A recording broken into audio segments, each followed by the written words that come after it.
isn't it? Batman and Robin. No, I'd be more like Catwoman. Fair enough. Fair enough. But what are you looking in terms of this? Well, obviously we've got similar Crumb first.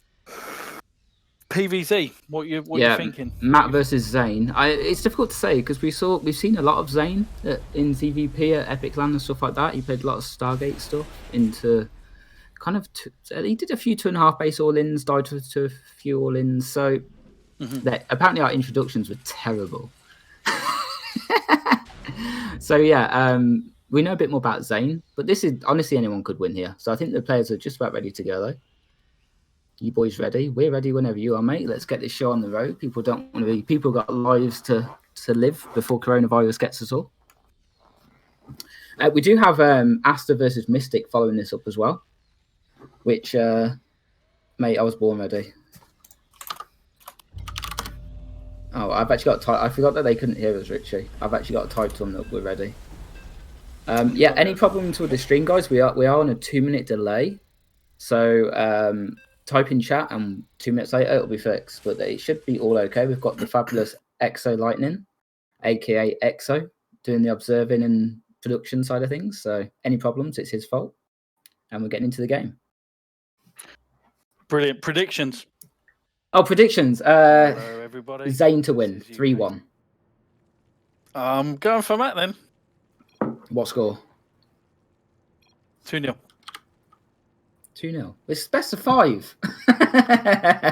3-0. A clean sweep from Matt. Okay, let's introduce the players playing in the top left on Simulacrum. It is Matt. On the bottom right-hand side, wearing the red sunglasses, looking fabby-dabby. It is from the Drunken Outlaws. It is ZAiN. Yeah. Big shout out to the Drunken Outlaws. Hopefully they're in chat. The dough. The dough. I don't quite know how they got the dough from the Drunken Outlaws, but I like it anyway. But where does the H come from? Does anyone know that? I'm not sure. Harbour? Drunken Outlaws Harbour. Could well be. So we do see no shenanigans at the moment. A hatchery first from Matt. In terms of strategies on this game as a Protoss, as a Zerg Savage, what are you looking at in this game? What are you looking at Matt to abuse in this game from his side? Is it going to be some early aggression towards the third bases, or what do you? The third base is actually quite hard to attack on this map. I think the fourth bases is really what you've got to shut down onto Zerg.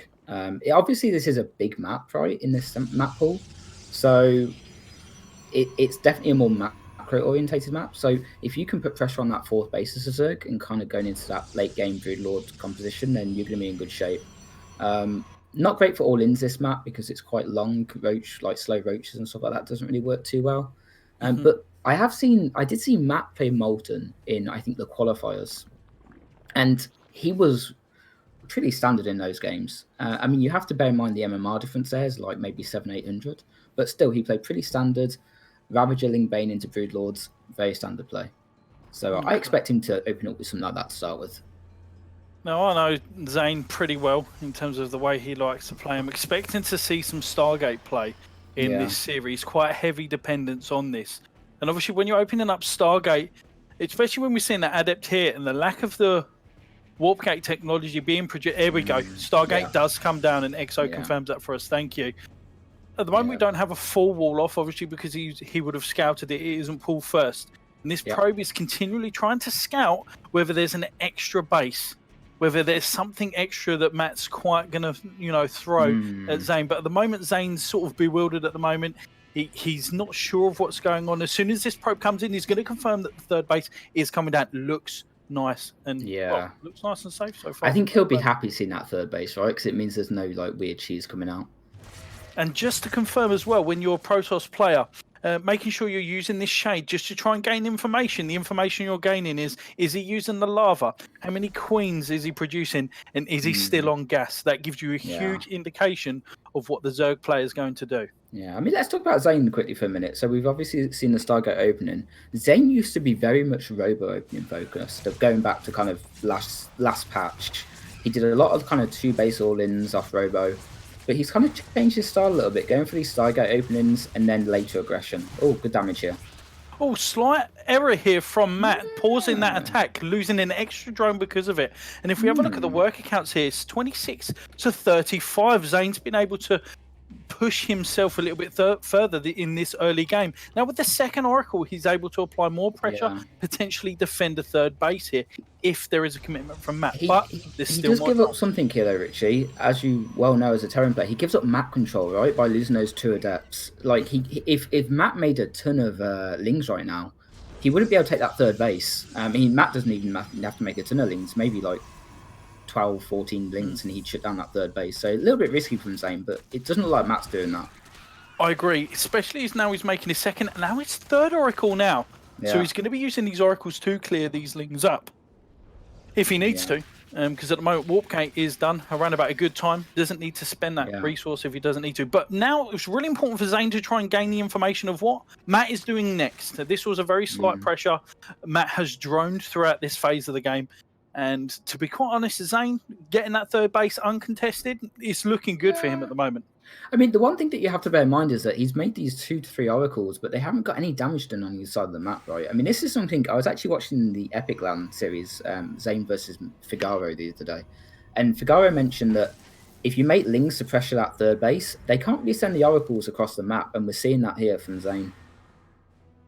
Absolutely. It's a good tactic from Matt just to keep ZAiN back. Completely agree here. We do see a Ro8 and Lair coming down as rightly identified by Exo here. We aren't seeing any more gases being put down here. Okay, extra gases are coming down.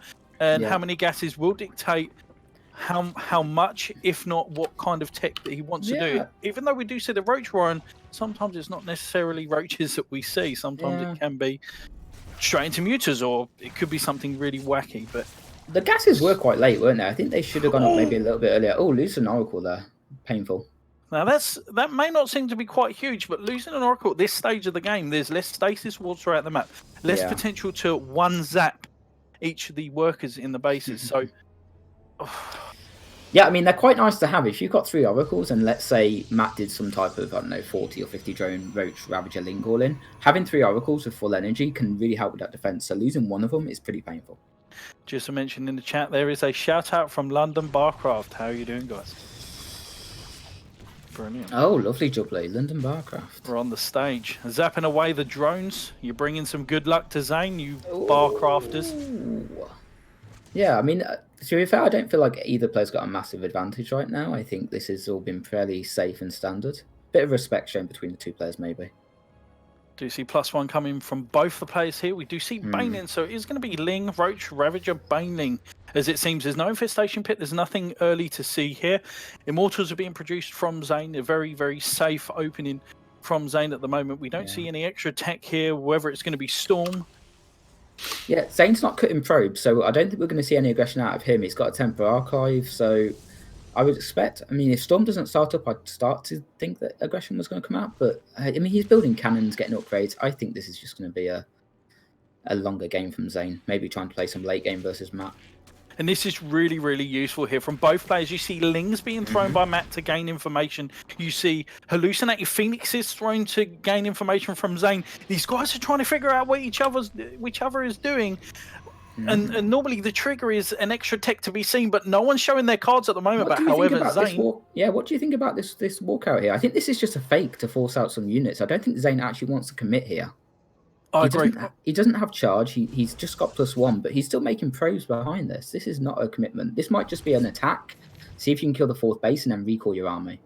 You're absolutely correct. This could slap ZAiN in the face or actually be a really, really good move. Great pick off for this Queen here with almost full energy. That was a really good move from ZAiN. He can't move into this area, though, with that amount of banelings. He's got to pull back here. I'd be really concerned if he committed. And wisely, he doesn't commit. He can see everything without Observer as well, so he knows he can't push in there.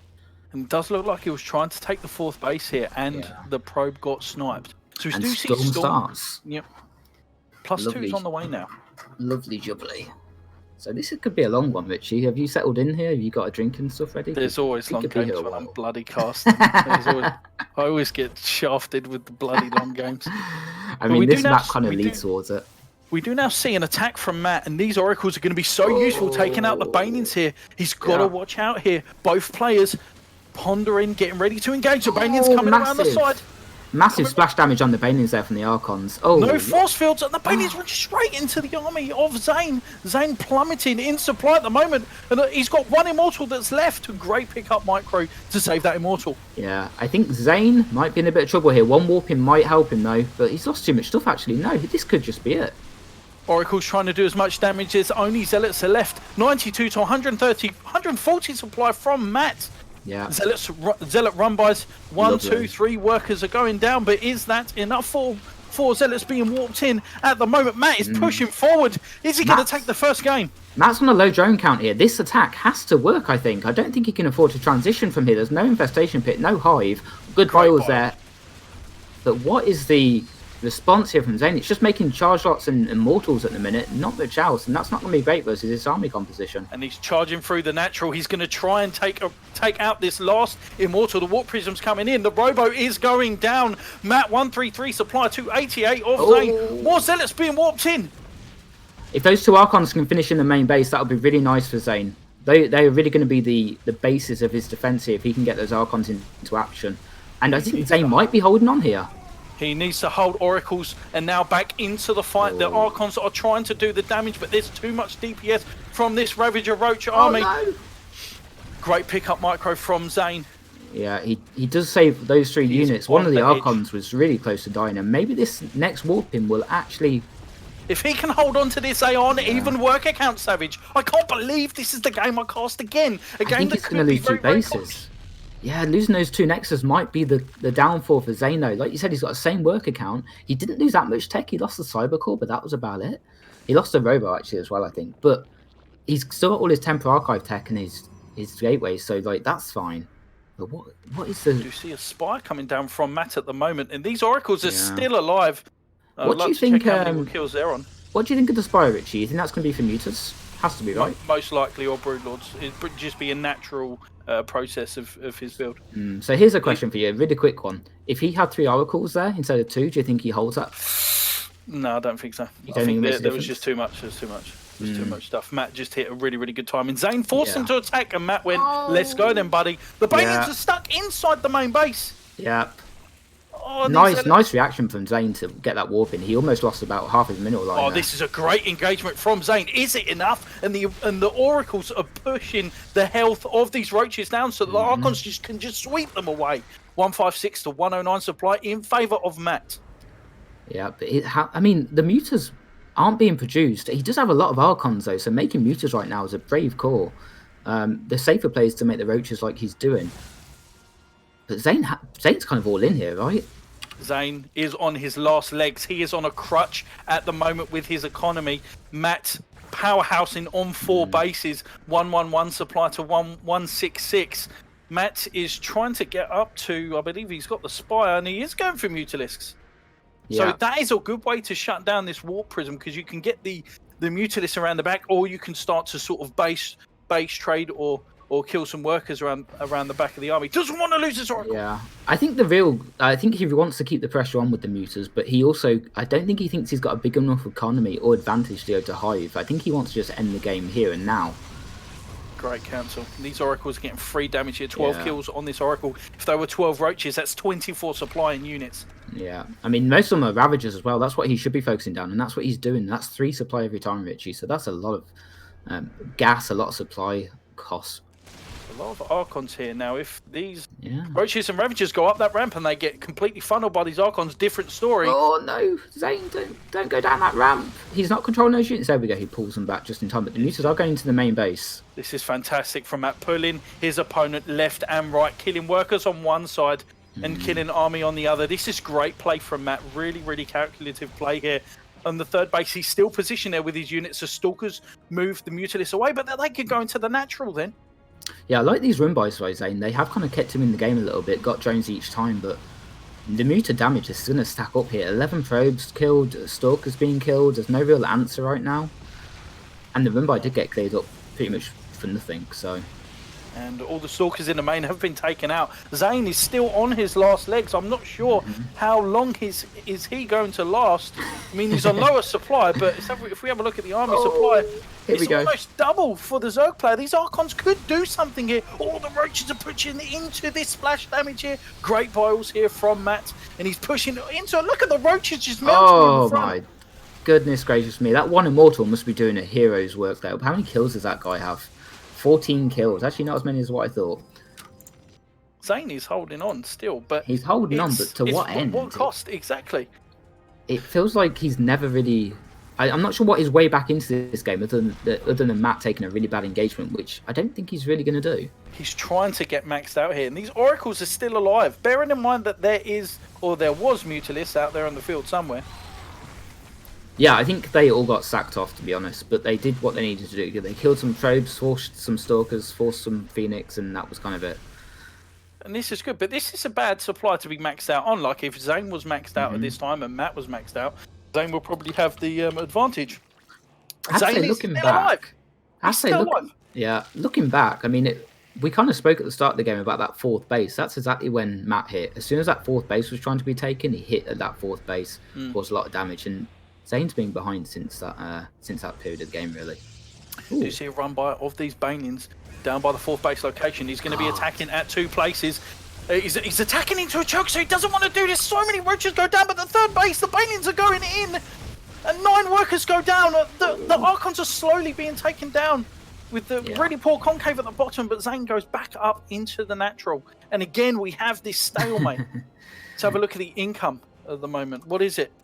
Wow. Okay. Well, yeah, there's quite a big discrepancy there. I mean, what I have just noticed is that ZAiN never let Storm finish, so he doesn't have any reason to warp in Templars other than making Archons, and he's got a big gas bank, which is what he's doing. He's just making Archons. Oh, another good Baneling hits. Snipes 4 Archons now, and there's 3 Immortals here. 3 more Immortals, a dream. Some Archons are being taken out, and more Banelings are coming in. The drop micro has to be perfect. It has to be literally Showtime level, and ZAiN is actually holding this very slowly. I don't know how he's doing it, Savage. Well, Zerg units obviously need a buff. We all know that. I mean, yeah, the honest truth is that, like, Matt's army is obviously not great in terms of its composition for kind of a late game situation, but he's just got so much more income, so much more supply to play with, so much more gas and minerals. Like, it's probably not going to matter. ZAiN, it doesn't feel like he's ever digging out his way out of this hole. It just feels like he's surviving. It feels like Matt is throwing his head against a concrete post over and over again. Matt needs to sit back, figure out a tank path that he wants to go to. He can make Ultras, he can make Broodlords, he can make anything right now, but he's throwing units after units, and he's trying to throw ZAiN, he's trying to bully ZAiN out of this game, and right now he's killing most of the Archons here, and it does look like this could finally be it here. 69 to 136 supply. Matt is completely swarming over this Protoss army. Oh, Richie. What a game. Start us off. Yeah, absolutely crazy. Pick up micro, trying to stay alive, trying to get back into... Oh, look at the 2 Immortals. He's not losing them. Oh my god. Oh, and he's going to lose the last 2. And unfortunately, guys, he held out as long as he could. But it's 43 supply to 138. GG, well played. And Matt takes the first game. What did I say? 3-1? 3-1 to ZAiN. That's I know you did. I don't know why you said. Did you just say that to disagree with me? Yeah, I did. Yeah.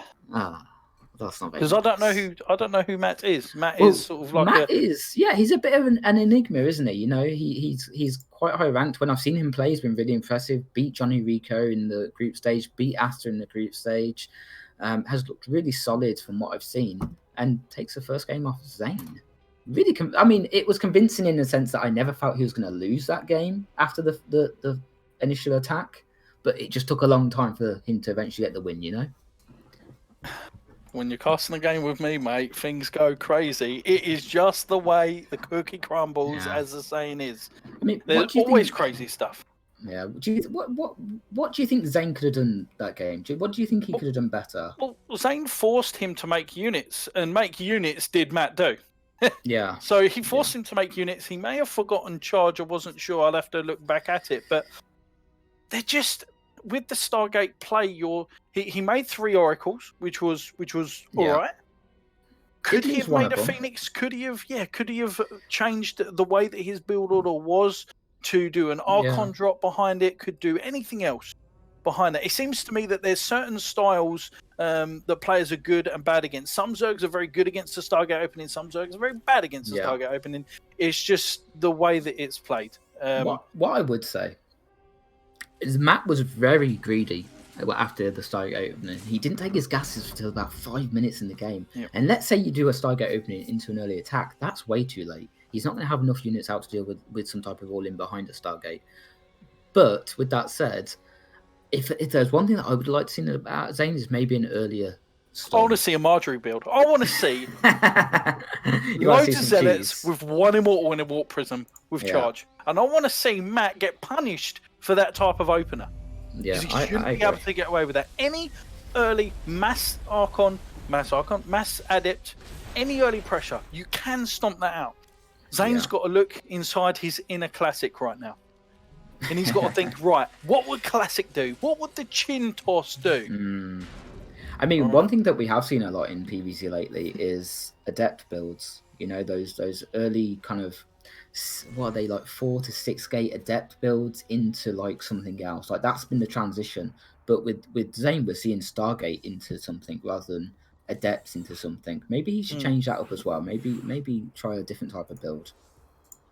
We are going into the next game. I'd like to see him playing a little bit more. I hope I'm invited to the next game. Let's get you in here. Game is on Everdream, by the way. Everdream, new map. I would have liked to have seen on a big map like that. I'd have liked to have seen a lot of Phoenixes, two Stargates to really put the pressure on Matt. Ooh, you like the double Stargate Phoenix? Okay, interesting. I think that would have been. I think that would have been good. It's hard to play against, but it's also very vulnerable to things like Nidus, Queen Nidus, stuff like that. But having said that, on Simulacrum, you can't really walk queens, so like it's quite strong. I think I agree. And at the moment, we're ready. So, what do you think of Everdream as a map? Have you played it a little bit? I like it for Protoss. It's a little bit more doable as Protoss because there's smaller chokes. I would say. I actually quite like it for Zerg. I mean, there's 1 or 2 channels to still run by, sure, and it's a smallish map. So if you're a very aggressive player, sure, but I don't think that's going to work well with Matt. I think this map will go to ZAiN, but that's only a prediction. But I still hold my 3-0. Interesting. Okay, let's get Exo's view on, and let's introduce players. Playing in the bottom left, I'll do Matt again, I guess. He's not actually playing for a team, but he's playing for himself. It's Matt in the blue. On Team Matt is Matt. On Team Matt, it's going to be Matt. On the top right-hand side, our hearts go out in that last game. Everybody's been there, losing a base and continually getting your head slapped by a Zerg on a big map. It is in the red sandals, ZAiN. I hope he comes back into this game, boys and girls, for all our sakes, for a good series, and we do see the lower ground. You know what's interesting, Richie? I always think of this, right? If that was a ladder game, ZAiN probably leaves a lot earlier. But because it's a tournament, you really want to try and hang in there. I had the same experience in my first game against Risky. I was going to do an all-in, didn't work out, and it's like, well, I guess I may as well stay in the game and see what happens. Just in case. Just in case something crazy happens, but you kind of fear for the worst. Yeah, exactly that. And you don't have a fantasy GG time in where it's like quite clearly you've lost. Otherwise, I'd start floating my buildings around. It might not be a bad idea, but you just have to know that there's no way of coming back. And ZAiN really tried to keep in there. But it's the next game. ZAiN's nice and refreshed now. He's leaning. He told me he likes to lean a certain way when he's playing, and hopefully he's leaning the right way because at the moment that probe's on point. Well, have you seen ZAiN at LAN? He likes 3 chairs at LAN. He's very demanding at LAN. 3 chairs and McDonald's are what he demands to play. It's quite astonishing. We do have the lower ground expansion coming down from ZAiN as well, with obviously this Nexus, which is at a normal time. You have the second gas coming down, and again we're waiting for the first unit coming from ZAiN, normally an adept, and whether the warp gate is taken or not. Now you can actually mind game your opponent, especially at this high level. You can delay your warp gate, still make a Twilight cancel, and they think you're going Stargate. It was what Zest tried to do versus Rogue, but Rogue still just went, okay, I'm going to bane bust you anyway. So that's a good way that people get into their heads. Like, it's not necessarily bad to get things late, but when you know your opponent is actively trying to scout what you're doing, like what Matt's doing here, he's trying to actively scout what is he using this chrono on. He sees the warp gate not being research in the natural, so he should know that this is Stargate already, or have an idea. If he dropped a Twilight Council, I guarantee you Matt would brick himself. Well, it's a completely different defense, isn't it? I mean, I always, as a Zerg player myself, when I see a Stargate, I always kind of breathe a sigh of relief because I think, okay, it's not going to be any crazy all-in. You know, it's like I've at least got a little bit of time here to make drones, to get my tech going. But yeah, Twilight Council is a bit concerning when you see it. But obviously, ZAiN really favouring this style in recent, weeks at least. I saw him play this every game at Epic LAN versus almost every game, I think, versus Figaro. Open Stargate. So he obviously really favours Stargate play right now. So he's gone into the main. He's scouted the lack of the extra drones on the gas. So he can continue being aggressive until 330 to 340 usually is when speed's done. Sometimes 325, depending on when they've actually committed to that. But he's actually been a lot more aggressive with these first two adepts here. Sniping 1, 2, now 3 of these lings. But then extra lings are in the main. Matt completely read him on that one. Oh, he only killed 1 worker for 2 adepts. I mean, he got a few lings as well, but yeah, this is going to make securing a third base for ZAiN, again, a little bit more difficult. You can see Matt immediately going across the map to that third base, I would have thought. And the Oracle is going to try and intercept, but he doesn't react straight away. Do you see, he doesn't want to let these units get into the natural. Sometimes these lings do have butter on them, so they will bully. Where's the probe gone? Oh, ZAiN hiding the probe down the bottom right there. That was a nice little play. Nice move, and all the Zerglings do eventually go down. So ZAiN, you know, it felt quite good. Felt quite good for him to now get that third base down. Yeah, it started off badly for him, didn't it? Losing the 2 adepts, but then he got all the lings for basically energy off the Oracle. I mean, you do have to bear in mind that Oracle wasn't across the map threatening drones. But so this is really interesting. Okay. Sorry to cut you off, Savage, but the third Oracle's on the way again. Yeah. Third Oracle's on the way again. Now, remember, guys, constantly, it's like making 3 Liberators at a time. The amount of gas that you're using is huge. So he doesn't want to lose this Oracle. That was really close. There were 3 queens firing it on there for a moment. If he didn't pull back at that second, he would have lost it, and that would have been a repeat of the first game where he lost the. I'm telling you now, if this was double Stargate, ZAiN would be able to control the map. He would be able to control everything. Now, you see him going for a roach run again. There's no. Okay, so he's going for the robot. I like this from ZAiN though. Look, ZAiN's got 4 depths going into the third base. There's no units out at the minute from Matt. He's been super greedy again. And ZAiN's identified this. Yeah. And this is still damage. This is still damage. Pulling the workers off the minerals here. Are the adepts uncontested into the natural? And they are. The damage is going to be done. How many drones does he get here? This is important. The Oracles in the main base did get deflected though. So they got nothing done. Oh, okay. That wasn't too bad. That wasn't too bad. No, it could have been. Oh my god! And the adept in the main. The adept in the main is just doing the damage. He's just palming off on these. Yeah. On these drones, Matt having a little bit of a step in concentration here, or the fact of his build. Oh, and ZAiN now. The Oracles again. Oracle. Got 2 Oracles left. I believe 2. No, he's got a third one somewhere.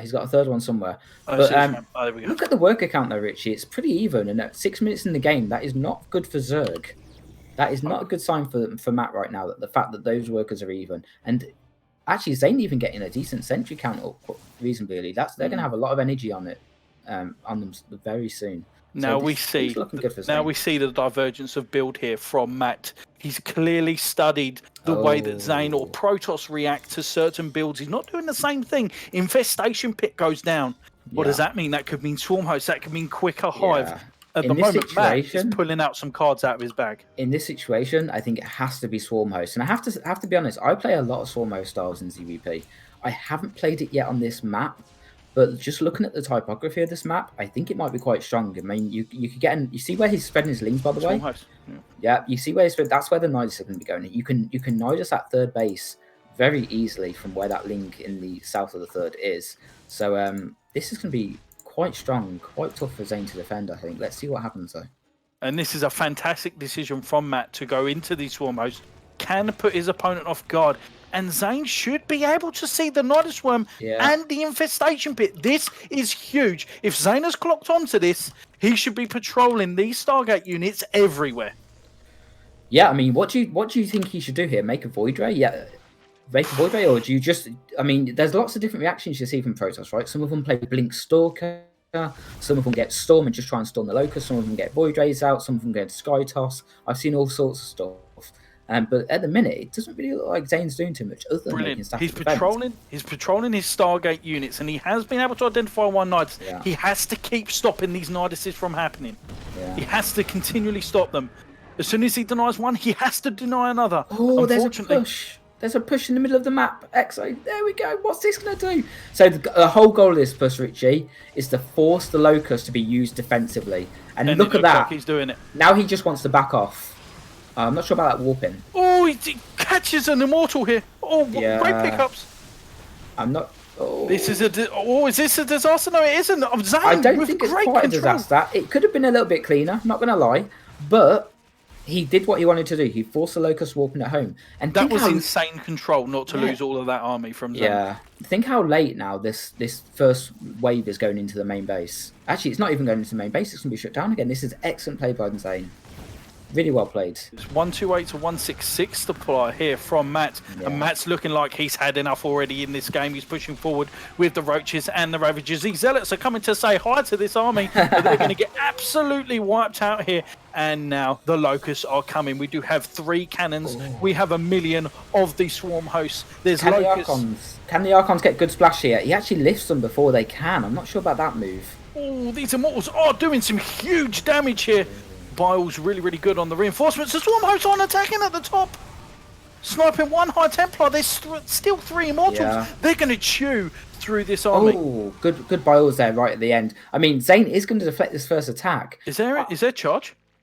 There is no charge. It's just been started. It might have been forgotten by ZAiN. I'm not quite sure.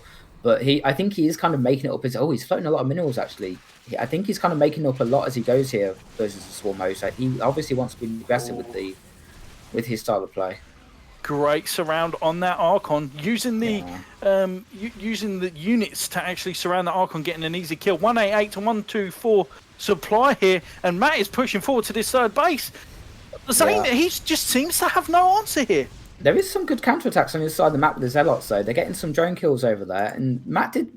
generally, with this style of play with the Swarm host, you want to make a bit of static defense back at home, and Matt hasn't done that. Oh, who said that? Swarm host left behind. Press F in the chat for all those lonely Swarm host arenos. Got nothing left. Got nothing left field. Got nothing left to left field. Look at this, Matt going into Baning Nest and Lings now. That's not the standard way to play. ZAiN has to catch up in army supply. He's supply blocked heavily at this point. Matt is now pushing in the natural. His army's completely caught off guard. ZAiN is in so much trouble. He's caught completely out of position here. I don't think there's actually anything in that wall either. So those Lings could have ran right into the main base. But this is not good for ZAiN. Swarm host is going to be taking out the warp gate. See you later, Stalkers. See you later, anything but Zealots. I mean, to be fair to ZAiN, though, he's taken a really good fight at the third here. He had shield batteries there, a lot of Immortals, and he was basically just fighting Roach Ravager. The Swarm host was only really clearing the wall, so that was a good trade for ZAiN. But he is now taking a little bit more damage in the main base. Going to recall some units.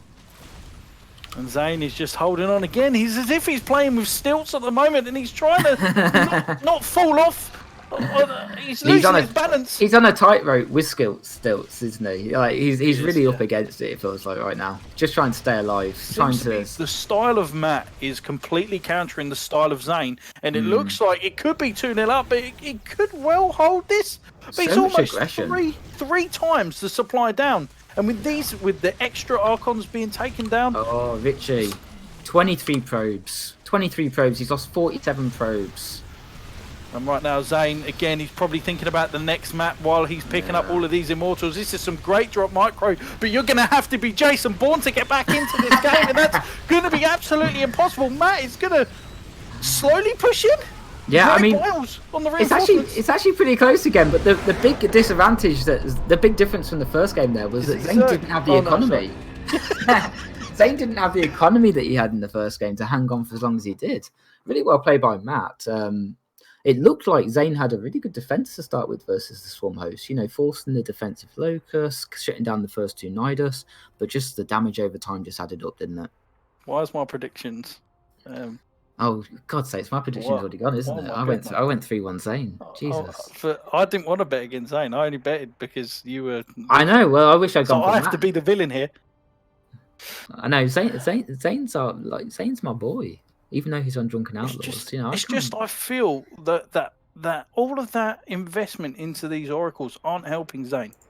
ZAiN must channel his inner zest and do something crazy, something aggressive.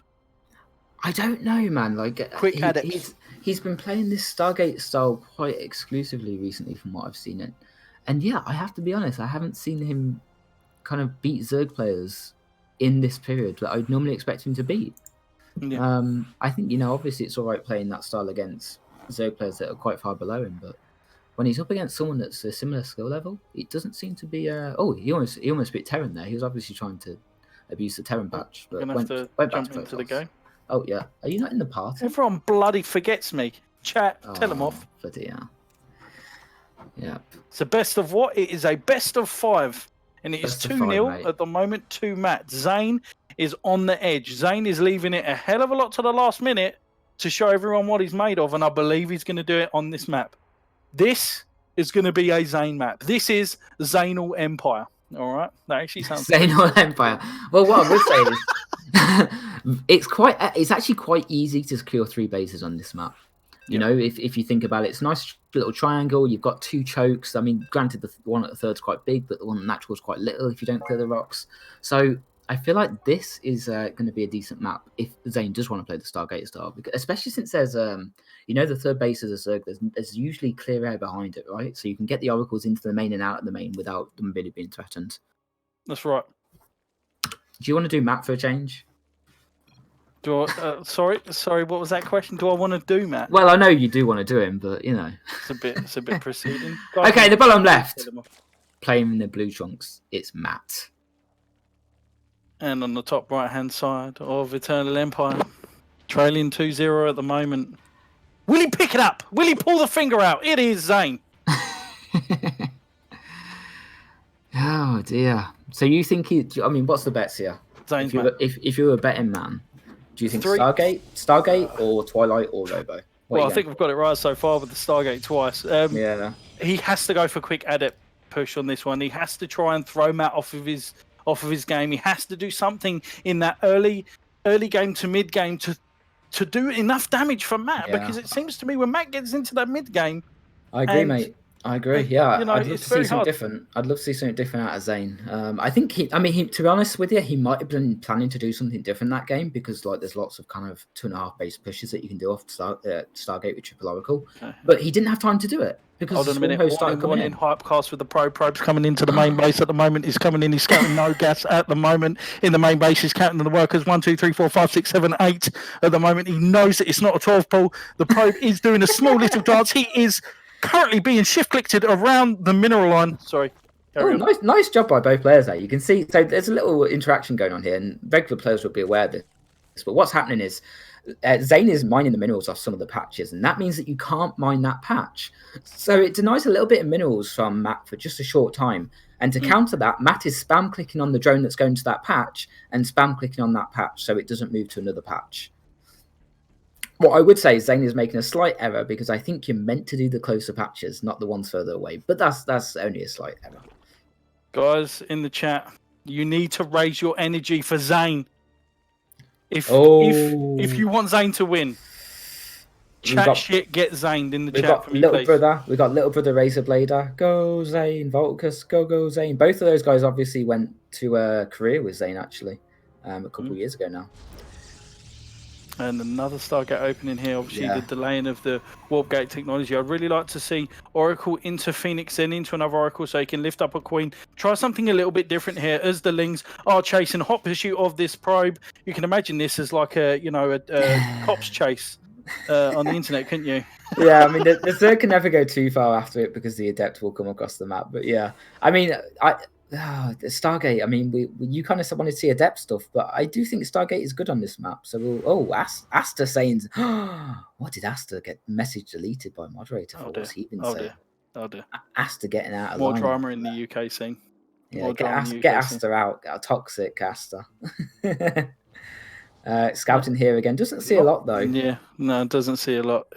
And has he carried on the gas here? Is he still on the gas? Exo, could you confirm? No, he's not. Okay, this would have been a huge mind game if he was still on gas. Yeah, he did. Then he would have been able to get the lair quicker and, i.e. some damage. There's 2 adepts still not doing any damage at all. We do have the first Oracle that's coming out here, and some extra links in the main base. And ZAiN's falling for this all the time with these units. Yeah. But he does kill 3 workers, and will he kill another worker? Oh! Well, there's something else going on here, right, Richie? I mean, obviously that's damage again, but we've seen that all 3 games. Like, do you think the players are getting used to each other's kind of flow at this point? Because it feels like Matt is and ZAiN isn't. I think it's very clear that Matt is initially thinking, well, ZAiN's going to make 3 oracles. ZAiN's going to push out at this point to force me to make units. Yeah. He has to do something different. He has to try. He just feels so comfortable in this. I believe if ZAiN can get in his rhythm, get in his role, I believe he'll do fine. Is that a misplaced pylon? Oh, that is, I think, yes. It's too close. You can't build a nexus, right? Oh no. Oh no.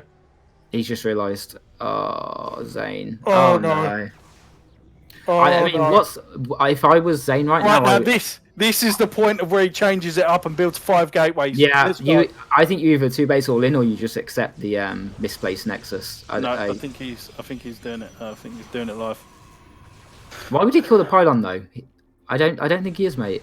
I think he's going to build the nexus. Yeah. Yeah. Oh dear. Well, you know, it happens. I mean, for Zerg players, it's normally a creature in the way. So look at how much later this Roach Warren actually is. Now it's obviously a normal time to defend against a lot of big pushes, but against 8 adepts, so I highly doubt it. Yeah, I mean, well, yeah.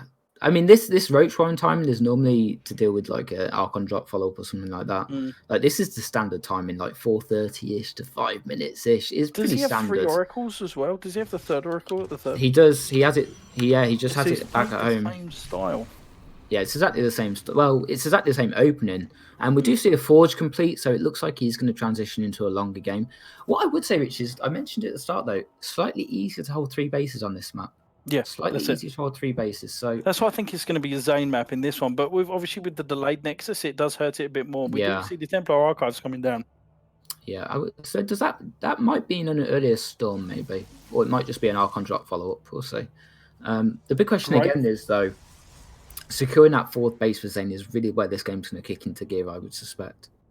What I will say about Matt at the moment is he's done a fantastic job in getting vision on the map so far in this game. Obviously, just recently he's taken his units off of the watchtowers. He's done fantastically well at controlling the game and using the map to his advantage. Matt deserves definitely a round of applause so far of how well he's playing versus ZAiN. Oh, he's played terrifically, hasn't he? This whole tournament, to be fair to Matt, you know, beating Johnny Rico, or however you say it, beating AsTeR, I mean, beating Dave, of course. Yeah, beating AsTeR, which obviously isn't much of an achievement for some people, but, you know. Well, we're actually about to see AsTeR play Mystic fairly soon. We have Exo's fault on beating AsTeR. Is Exo beat AsTeR? Who hasn't, to be fair? He's going to be typing on the screen. What's your ZVZ record versus AsTeR, Richie? Is it ZVZ record? Yeah, it's actually pretty good. But we're not here to talk about me beating AsTeR and ZVZ. We're here to talk about ZAiN trying to get back into this series and almost losing an oracle there. Yeah, Richie, there are a lot of gates on the way. This is not going to be a standard game, I don't think. This is going to be, I believe, a 2.5 base all-in. I believe you pissed off the dragon. ZAiN is now sitting there thinking, you know what, all right, lost the first game, silly me, lost the second game, double silly me. Losing the 3rd game, no chance, mate, you're getting all in. I love the way Matt's playing this series, though. First game, go to really aggressive, kind of Ravageling Bane. Second game, Roach Swarm host style. 3rd game, look at this, Infestation Pit already building. He wants to go into late game. He wants to play Broodlords. Guess what? He's putting aggression on with these Archons. I am an Oracle. Not an oracle in the game, the definition of an oracle. Seeing the future right now. ZAiN is playing really, really well at the moment. 2 Archons are coming into the main base. He's thrown Matt off a little bit here. He hasn't got any units in position. And this is what he needs to be doing. Look at this aggression. 3rd base with the links. 3rd base with the Zealots. Main base with the Archon charge lots as well. Lots of damage. 8 drones being killed. I mean, he did have a lot of drones to start with, but ZAiN evening out the worker count right now very nicely. ZAiN has flicked a switch in his brain, in his Protoss dirty build. Well, you say that, Richie, but look how many probes. He's still building probes behind this. This is not an all-in. This is just a pressure. This is just a light ZAiN pressure, and at the moment, Matt is struggling from all 3 bases. Well, in fact, oh, those drones. If they, I was going to say, you need to be very careful pulling drones from a location like that versus an Archon drop, because if they stack, 2 shots from the Archons could end your game very quickly. Absolutely. ZAiN didn't. And we do see now ZAiN picking himself up from that last game, chat. He heard your energy, and now Matt is a little bit on the back foot. He's lost a couple of workers. He's in a portion of the game where he hasn't been in this series. Will he be able to pull himself forward by making more drones or not? Let's find out. Ruthless. Ruthless. Yeah, Hive on the way for Matt as well. I don't think there's going to be any aggression from Matt anytime soon. I think he's going to be going into the late game if he can. ZAiN, I think he'll be confident in his position though. Would you agree? Would you like, if you're in his position right now, you'd probably. I think he'll finally get the 4th base. Oh wait. No, I think he'll finally get it. I think you're right. I mean, the one thing that I would be concerned about from ZAiN's point of view, no Storm again. He's not getting Storm. And the problem is if you play without Storm versus Zerg, you don't really have a good counter to Banelings. So if someone just rolls a ton of Banelings into you and you don't have any splash, it's a bit rough. Right. So right now we see Matt. He's just been, you know, ZAiN's been very aggressive at this portion of the game. Matt is he's confused about what he needs to do right now. He's been caught off guard and he doesn't know how to get back into the game a bit. The flows kind of stalled him a little bit, and there's a small amount of aggression from ZAiN. ZAiN is going into 5th gear at the moment. Oh my god, trapping 1 Ravager. That Ravager suffered a horrible fate. Yeah, I mean, where are Matt's units? Is that his army right now? Because if that's his army, he's going to be in a lot of trouble. He's making 2 spires. Might have forgot to build that spire when he started his hive. Okay, some units coming from the main base. Worried about... Oh, there is a warp prism in the south prism there was as well. pushed away into the main. Yeah, 159 to 159 to 176 apply in favor of ZAiN. ZAiN taking a lead. This is ZAiN's timing. This is ZAiN's timing, isn't it? Matt is all geared up for the late game. Double spire. Although, having said that, ZAiN's making a fleet beacon, so he's also gearing up for the late game. StarCraft 2, Legacy of the ZAiN coming in. The force field needs to be good. It needs to be the force field. The Banelings are massive, and that's the problem with not having any Storm. You don't have anything to soften up the Banelings. Loses his entire army there. But he is trading out. But it doesn't matter because Protoss says the chat. The 121 to 140 supply Zealots have been warped in to the 4th base. They're just chilling out at the moment, but they will be running and killing some drones. I think he's trading well enough here, Richie, to the point where he can still transition from this. And in fact, lots of drones going down here. Matt in a rough situation with us. And that engagement looked good for him, but is it going to be enough? Matt needs to hold on to this 120 to 134 supply. At the moment, there's Lings running into Archons. Matt is trying his hardest to get around the Zealots. And ZAiN taking a game, making it 2-1. Oh, buddy boy. We got a series. Come on. Why is it going to be me? 2-1, Richie. Let's go. What did I say? What did I say? Any amount of aggression. You saw the first 2 games. Any amount of aggression, right? Wait there, you also said Matt 3-0, so let's not get too far ahead of ourselves. No one heard that, all right? No one heard that. No, I agree though. You know that aggression. I said it was ZAiN's map. I said it was ZAiN's map. Yeah, Matt was trying to play very late game focus there, which I kind of like. But you have to be able to get to the late game, right? You have to be able to get to Hive and Greater Spire and all that stuff, and he wasn't able to because on the aggression. Yep. Let's see what the okay. Mr. Anderson, aka GamerRichy, aka Gamer, aka Richie. He's now in the party. Dave. You will not be forgotten anymore, mate. Thank you. aka Jeff. I'm already out of the tournament. I'm forgotten. Don't give me that. Mate, we're both out of the tournament. It's all right. Drop an F in the chat for me, boys. GamerRichy dropping out. F for Richie's group stage. I know, mate. I was actually the best 3rd place finisher, can I just say. I won 4 games, I lost 4 games. Which in terms of MMR means I probably finished about even. I'm glad you did some math on true. Thanks, mate. Oh, just in that Baneling hit with all of the army there. Oh my god. Yeah, I mean, to be fair, it was a good engagement from Matt. That was literally the only thing that could have had Matt still in the game a bit. Yeah. And ZAiN just then wiped him out with some units. Oh, 2-1. We're coming into a bit of a series here. ZAiN's coming into a bit of form here in the game. He's realised that, hold on a minute, Matt, stop being greedy. Yeah? All right, mate? Stop being greedy. So do we see a change from Matt now, though? Does he pull out a cheese? Does he pull out a little cheeky cheese? Was he watching? We're going to see some cheddar. We're going to see some cheddar on Nightshade. It's got to be. Nightshade is probably the worst map to have a game 4 on. I'll be honest with you. I do not want to see ZAiN play Stargate on this map. No. This map is so good for walking queens. He has to open proxy gateway.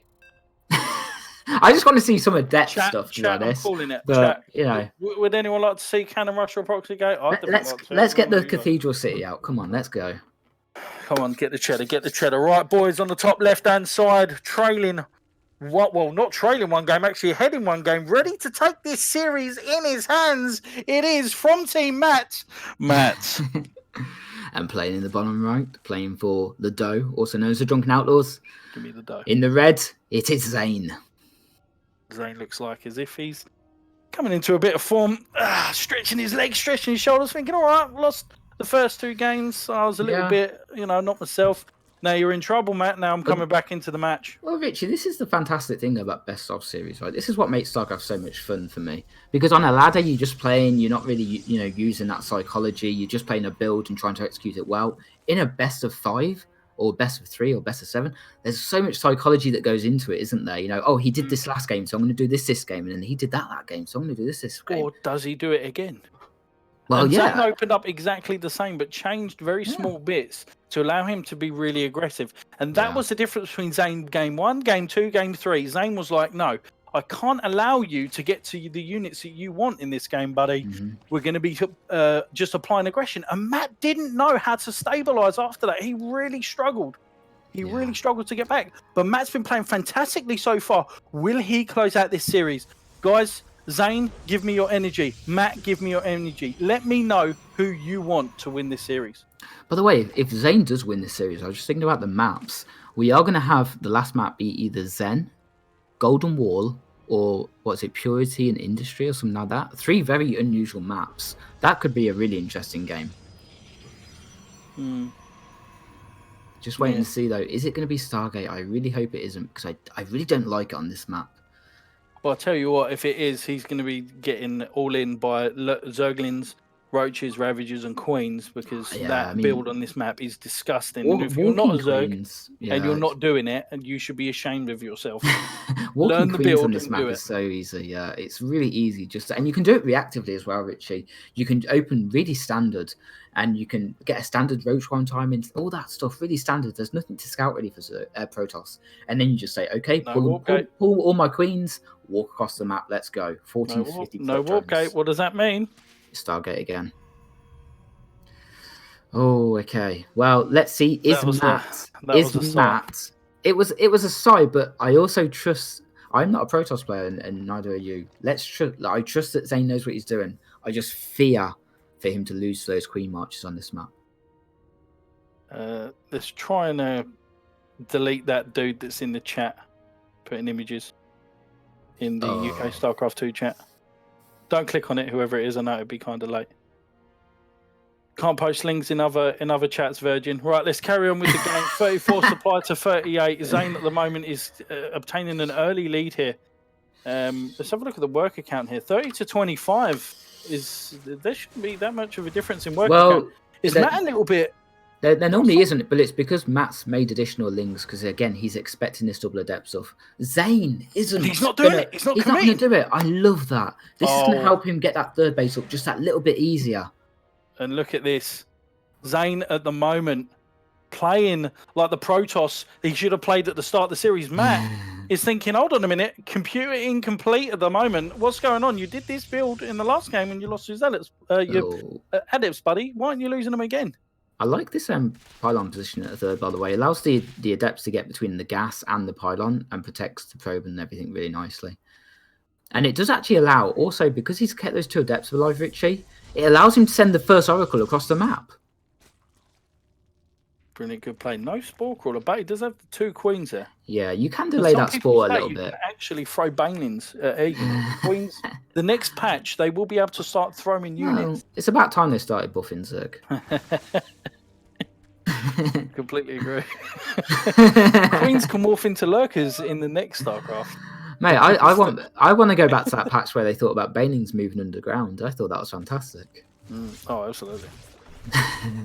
Great envision here. Now, this is ZAiN gaining more vision on the map.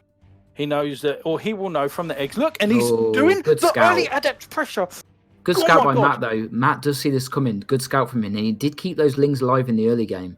So he does have stuff to defend this. This isn't without glaze. But this is really important, guys, in the chat, because he's forcing units out of Matt that Matt does not want to be producing at this point in the game. Yeah. Yes, this is a commitment from ZAiN. But if he can slowly take away these units, and with these oracles, ZAiN is playing a different game, and Matt has to react to it. I really like that play from ZAiN. I mean, yeah, he didn't get any damage done, but like you said, force the reaction. And he saves all the units as well, Richie. So important, saving those units. Very good. He didn't even have to recall. I mean, fantastic play, I think, on ZAiN. How many oracles did he make this game? Still got 3, so the other one must be at the 3rd base or something. And again, Matt is trying to not fall for this, because he didn't fall for it in the first game, and he said, well, you're going to ask me to make units, I'm going to make a lot of units and kill you. Yeah. Will Matt be able to do that in this last game to solve this series finally? Or I'll be honest with you, Richie, be able to kill all these Zerglings? I think both players at this point in time would be happy with their position. I don't think either of them would be massively disappointed. I mean, Matt actually, he does have a Ro8 run, so Matt looks like he's playing his standard style, not going to do a March of the Queens or anything like that. ZAiN, I think, has had probably his best early game so far, although he had a decent early game last time, didn't he? Got some kills, so. But I think both players would be happy. Absolutely. 4th base is going down for Matt. Roach speed is on its way. If we're going to be seeing like early roaches here from Matt, I mean, he's got a ton of gas here. I feel Matt is really thrown off guard here, and he's struggling with. The thing is, there's some players that will just run a build order to the ground, and you can see Matt playing absolutely perfect in the first 2 games. I thought he played really, really well. Some small mistakes, but hardly any. Now, in this game where he's been put under a little bit of pressure, he's starting to crumble around the edges here, and ZAiN is going, hold on a minute. Hold on, I'm going to try and slow you down. I'm going to play like a Terran-esque Protoss here and try to force you to make units the right way, get away with my units, come back with upgrades and knock on the front door and go, hello, Matt, let's go for game 5, buddy. I think we're going to see some Baneman buys here on the 3rd base. One important thing that Matt hasn't done, by the way, is he hasn't scouted the gases at the 3rd. So if ZAiN was doing some type of 50 probes, something all in, I mean, to be fair, it would have hit by now, but like he would have been a bit susceptible to that. He didn't get that scouting information. And with this really fine-tuned macro from Matt, he is now ahead still in supply. And the Banings are going into the 3rd, Exo? Banings into the 3rd?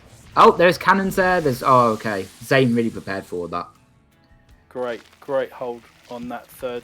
Not losing a lot of units. And Matt's response is, well, going to need more Banes. Oh, absolutely. Charge is now finished. ZAiN has now completed that. We do have some Archons being produced here. 152 to 123 supply. Yeah. A big difference to last game, Richie, is there's no... ZAiN isn't continuing pro production, by the way. Banelings coming into the 3rd base. They are not speed Banes. They're not Ferrari Banes, and they're coming into the 3rd. And he doesn't want to lose all of these workers, Savage. This is really nicely done. There's a big engagement in the middle as well of the map. This is really nicely done by Matt. He sent the Banelings in at the 3rd at the same time as pushing pushing ZAiN back in the middle of the map. And really nice job. Good work. Yeah, good work by ZAiN though. I mean, both these guys are trying to multi-prong so much. I think ZAiN might just all in here. Although he's building probes again, so I'm not sure. And he's getting stormed, so no, he's not going to. He's going to pull back. I'm going to have to open a window. I'm getting bloody hot in here. Hey, I'm getting all sorts of things going on with me. God damn it, chat. I need a towel or something. This is getting filthy. 121 to 168 supply. We're still not in a position to say the person's won, but Matt currently holds the cards. He's currently got a queen on the other side of the map. I am worried to checkmate ZAiN. I am worried for ZAiN because Matt this game has got good damage done in the mid game. He's kind of shaved off a lot of units from ZAiN, and also Richie, he's got a Hive and a Spire. We're going to see Broodlords in about 60 seconds, 90 seconds. Matt has turned around a crushing defeat, I would call, in that last game. So now composing himself, he's accepted the fact that he's going to take some damage. And he's like, you know what? All right then, buddy. I'm going to try and close out this series. Ain't your buddy, guy. Ever. 144 supply to 170 to Matt. The greater Spire is on the way. +1 missile is extremely late, but that's because he's fast-tracked. This is a delicate stage for Matt because he wants to save that little bit of supply he's got in the top right-hand corner there, or actually bottom left for you guys. He wants to save that supply for his Broodlords. So ZAiN hits the time in here. He could catch Matt at a weak spot, but he needs to be able to scout that Great Spire. And he does! Does he see it? So look, Exo. He did see it. He did see it. He did see the Great Spire. Show us it, Exo. Oh no, Okay. damn it! I can't see his vision, can I? He did see the Great Spire, Richie. I just checked, but ZAiN's pulling back. He doesn't think he can push him. He doesn't think he can finish it. Preparation of this, it just must be mass Archons or something that he's probably going to try and be. Yeah, I mean it's really difficult to say. I mean, Matt obviously seeing that he scouted him. This is how high level these guys are. Matt obviously knows the information that ZAiN has, and the Banelings. What a great run by! What a great run by from Matt.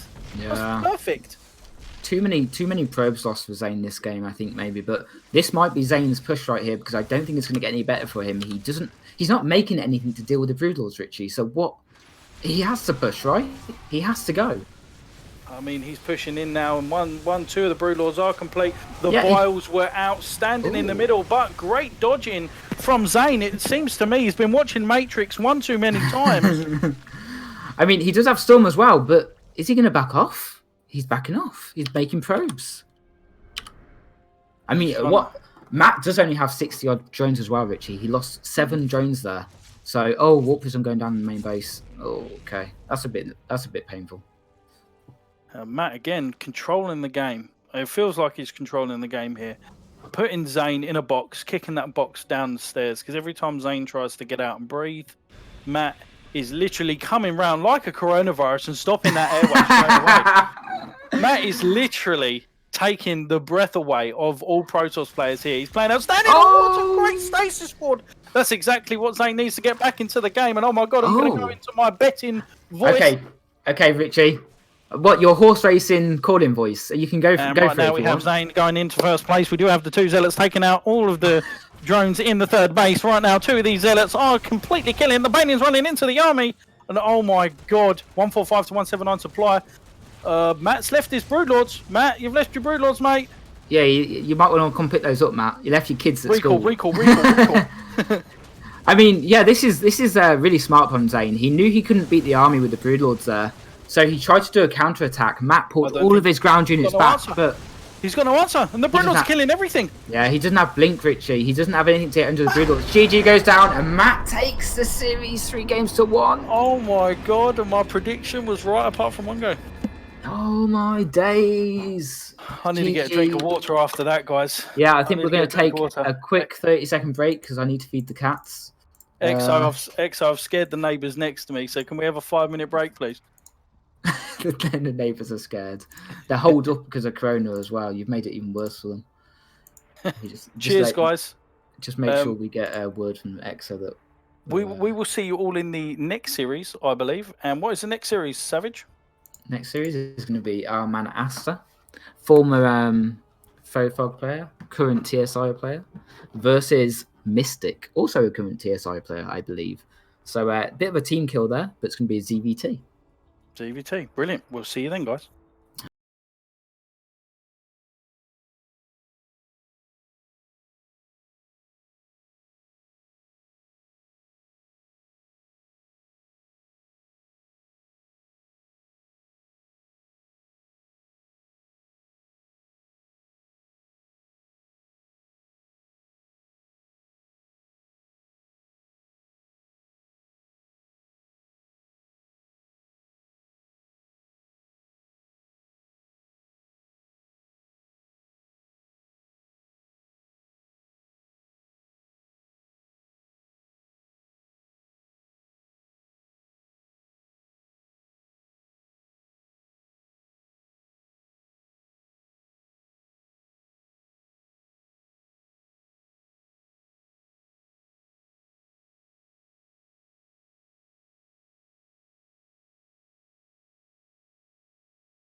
Hello guys, welcome back to UK StarCraft 2 League.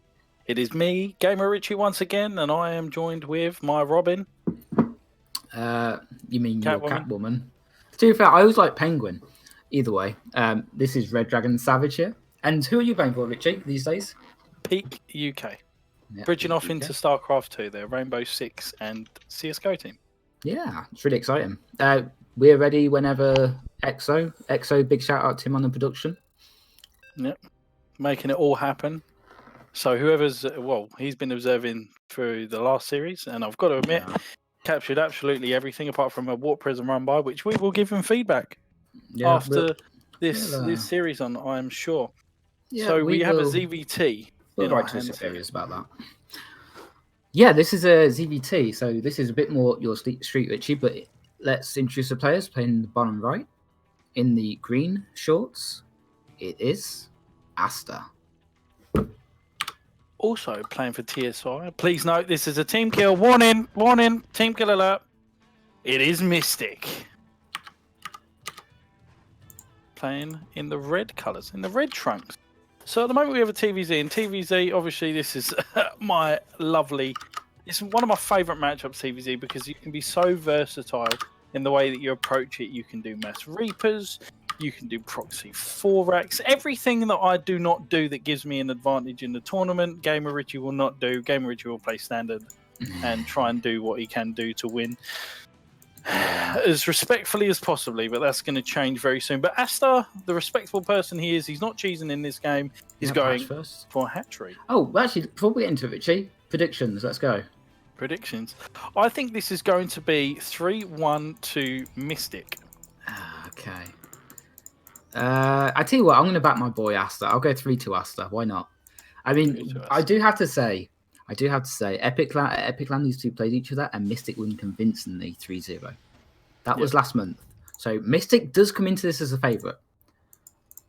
But then again, we've seen a lot of upsets within this tournament, let alone myself going out 0-4. So, and ZAiN almost getting knocked out by Nox in the group stage as well. Yeah, that was very losing the match to you. There's so many upsets that have happened in this tournament, mainly Zerg players. I mean, sorry, mainly players. How was Nox a Zerg player? I'm only kidding.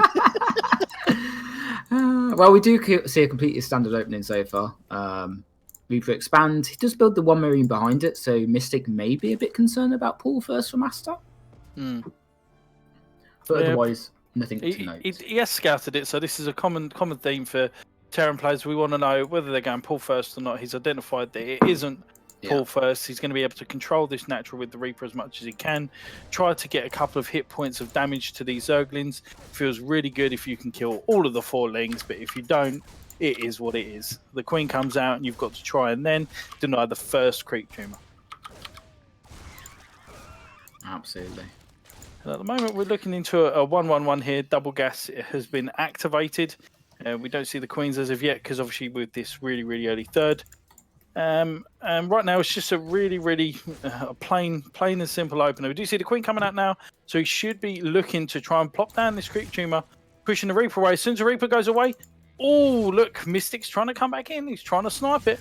Yeah, AsTeR's aware of that, but of course the longer this creep tumor gets delayed. Oh, he actually helped me a bit there. Now he can put the creep tumor down. This is fantastic play from AsTeR. This may not be a game-winning move, but it can definitely save your ass from losing a lot of drones. I actually wonder what build this was from AsTeR. I think this might have been the Clash opener. I wasn't quite paying attention, but the third base was definitely a little bit early in what you'd expect. But I think AsTeR will be pretty happy with this opening. I was speaking with AsTeR a bit about him playing this series, and I won't give away too many things, but I know he's a bit of a fan of the 2-base muta stuff we've been seeing recently, but it's not going to be the case this game. No, exactly that. And he is building a Spore Crawler within the main base here, obviously wary of the... He's wary of a blind Liberator. That's fair. That's fair. I mean, it is very early, though. You know, a 430 Spore is normally enough, right? Also, on this map, because the main base is somewhat protected, you can sometimes just get away with the Spore at the natural and third base. Yeah, so, absolutely. Absolutely. Kind of interesting, that Spore. So this is, if he's going for that 7th and 8th Helium, he's going to be hitting at 3 points. This is a build that I done versus Eric. And it's a build where you use a Viking, you kill the Overlords, and then you plop the Viking somewhere in one of the bases. You plop the Liberator in another, and Hellions in another. Now, knowing AsTeR, he has to be on his game here. This is quite cute from Mystic, isn't it? He's even hidden the 6 Hellions. Like he's only got the 2 Hellions and Reaper on the map, and he's hidden the other 6. The Queens. AsTeR, yeah, they were walking. I thought he was going to all in there, but I think that was just a bit of a misclick. Now, AsTeR's really got to watch out here. He's going to be killing Overlords with this Viking and hopefully be settling down in the natural. But that should make way for the Liberator. Where on earth is the Liberator? I can't see it. Oh, Liberator's going with the Hellions. Yeah, it's with the Hellions. Great run by. Run by for AsTeR, but the depots are. But there's no units back here. There's only one depot. Yes, yeah. There's only one depot that's gonna get killed. Is he in his base? I like this from AsTeR though. It forces all of the Hellions back home. Look, and I mean, to be fair to Mystic, he didn't put the 3rd base in the wall, so very conservative from him as well. Oh, a nice little move from AsTeR. Could somebody delete that? Mute that guy in the chat? Oh yeah, that plonker in chat. Yeah. Shout out to Matt in chat, by the way. Well done on your series, pal. Matt, you played very, very well, my friend. We hyped you up. But we were also trying to keep the series alive, and you played absolutely fantastic. Anyway, AsTeR has delayed Mystic, and we do see the Viking seat dropping down in one location. We do see the Liberator in another one, and Liberator's taking so much damage here, and the Hellions are coming into the 3rd, and AsTeR's got his number. He doesn't want to lose all of these workers here. Oh, what a fantastic hold from AsTeR. Let's have a look at the worker count. 55 to 50. Fantastically played from AsTeR here. Yeah, I'm really pleased to see this because AsTeR's ZVT is generally strong in the mid to late game. It's the early game where he struggles sometimes, losing a few too many drones. But he hasn't lost. Has he lost any drones? He's lost 1. Oh, 2 drones he's lost. Really good play by AsTeR, and he's going to go into that Spire play as well. This is really, really good play here from AsTeR. Yeah, talking about Mystic for a second, Richie. I mean, he's generally known as a bio player. He's also known as a drop-heavy player. Yep. So, how do you feel playing Spire against that style? How does that kind of work in your opinion? It goes one or two ways, just like it does in TVP. You either completely smash your opponent because he's not prepared for the double drop that's going into the natural, that's going to kill all of your lings that are going to come across and get away before your Bannions get there, or your Mutalisks, or it goes horribly wrong, they get caught out in the middle of the map and you're behind the entire game. Yeah. There's your answer. Yeah. It actually looks to me, I mean, I said that Mystic's a drop-heavy player, but it actually looks to me like he might just be doing a big push. And yeah, that's what he's going to do. This is going to time it. Armory's not going to be... Yeah, the 1-1's not going to be complete either, right? Yeah, and I mean, AsTeR's got the Ling Bane here, but 1-1 is going to be finished, or +1 at least. Yeah. It's kind of a... I think it might time out okay, but you are right. It does look like it was maybe 10, 15 seconds early for the Hellbats to be there as well. I mean, AsTeR's now scouted it, so hopefully he should be making more units, getting 26 more Lings out here. And he does have Bane speed, Richie. Bane speed is massive in the defense of these type of pushes. Yeah, but he's got the armory to make these into Hellbats here. And the Queens are coming around the flank. Oh my god. Okay. That was a pretty good move, because obviously with the Queens they take a little bit more damage than the other units because they've got more hit points. So this is going to be quite good for AsTeR. He does have the Mutalisks as well. I don't think Mystic has enough here. Mystic does not have enough. Yeah, once you've got Bane speed, it's really tough to push on to creep with these type of attacks. And AsTeR's got a lot of Banelings, loads of Banelings. I mean, what's good is Mystic put him down in workers, but here we come. Here's the attack, and all the units just get cleared up. Here from Mystic. Oh, and the Mutalist doesn't want to get picked off here. Mystic doing a great job here, keeping the high ground, and well, AsTeR's been kept back. Mystic has kept some units up on the top just because of that 1-1. Very good. Yeah, and nice play by Mystic. Look at this reinforcements. He can now reinforce this position and continue pushing forward. It just went from a bad spot from AsTeR to an awful spot for AsTeR, but he's got some Zerglings running around the side. But I kind of wish this was more Zerglings though, Richie. It's not many, is it? Yeah, I know. These need to be huge Baning hits here. They need to be huge. He needs to make a lot more Mutalisks to start to chip away at these tanks. This is how... Go on. AsTeR can take his time here though, Richie. I mean, the tanks aren't threatening any hatcheries, are they? The only thing it's really doing is it's zoning him out of this area. AsTeR can take his time. He can do. Yeah, you are right. You are right. Oh my God! Oh, Mystic almost made a horrible blunder here, but the Banelings are completely gone. AsTeR's defenses are now shaken, and Mystic seeing all those Banelings been shot. He's got to see the kill switch. He's got to think, right, okay, 164 to 139 supply in favor of Mystic. There are no Banelings out on the field, but they're being morphed in at the moment. The pre-splits are prepared to happen at this fourth base. AsTeR needs to save this fourth base. Will he do it? Oh, but Mystic's not looking. He's okay. The split's coming in at the last second there. I love the Widow Mines from Mystic, but it looks like he's going to eventually get cleared up here. Oh my God! And AsTeR makes a fantastic save, but no, the Widow Mines! Oh, okay. Actually, there's still. Oh my God! He does clear it up. The big worry for me, Richie, the big worry for me in terms of AsTeR's life in this game is that 2-2 completing. Yeah, the 2-2 completing from Mystic. And AsTeR's only just started his +2 melee. I think he might have either he couldn't afford his upgrades or he forgot about them because he does not have. At the moment, we could look at this mine wall here from Mystic. Yeah. Look at this mine wall. I mean, AsTeR can't really do anything else here. He is literally like Ian Bill at the moment. He has really got nothing left. He is broke. Oh my God, that mine hit 18 kills on that mine, and slowly this is the death of AsTeR. Mystic playing fantastically well in this position here, forcing AsTeR to push into his position, and this was a fantastic spot for Mystic. He's done very, very well in this game. The mines are going to slowly hit all the rest of the units with no Baneling support. These Mutalisks are absolutely useless versus Marines. And right now we're going to see the slow death of a Zerg player, which will bring smiles to some faces and sad faces to others. You do see these mines. The mines are going to go down and they're going to hit huge. Yeah. Oh! Do see more mines coming down now. 113 supplies, 164. AsTeR is trying to hold on to the last little bits of his faith, his loyalty, trying to keep it up for the Zerg players, trying to surround each unit. The Baneling does get a pretty decent hit, but not too much. And Mystic is slowly really pushing forward. Yeah, the 2-2 from Mystic really coming into now. Like the Banelings are hitting and they're not even killing the Marines anymore. The Banelings! Lovely splits from Mystic again. And I'm sure now, 4 base saturation versus 3. Yeah, AsTeR just, I think, using this time to accept the loss and maybe think about what he could do for the next game. GG goes down. And 1-0 to Mystic, the score goes. We should have asked, we would have known the outcome if we'd have asked how many of these folders or files that Exo got. So, okay, so we got 1-0 to Mystic. And I'll tell you what, AsTeR played very well at the start of that game, which was very, very good. Completely nullifying the opener from Mystic is something that Ufernal does, that opener. And I saw him beat Sarah with it on ZAiN. Yeah. Okay. It's a very, very good build that he'd done. And I'll tell you what, the push from Mystic, I didn't think it would work. But you know what? Mystic controlled very well during the fights.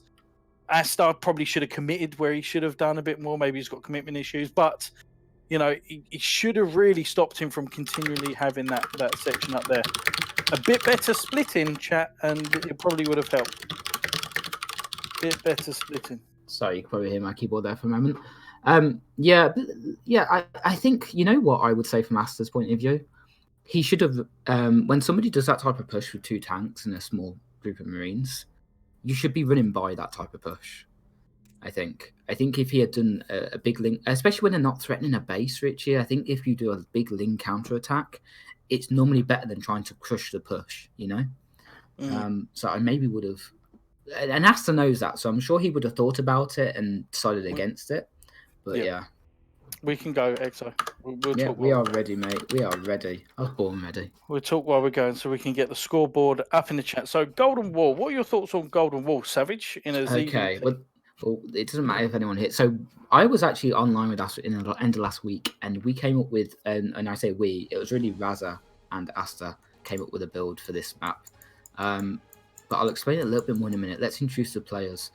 I'm not quite sure where we're going to start here because I can't really get onto Exo's vision.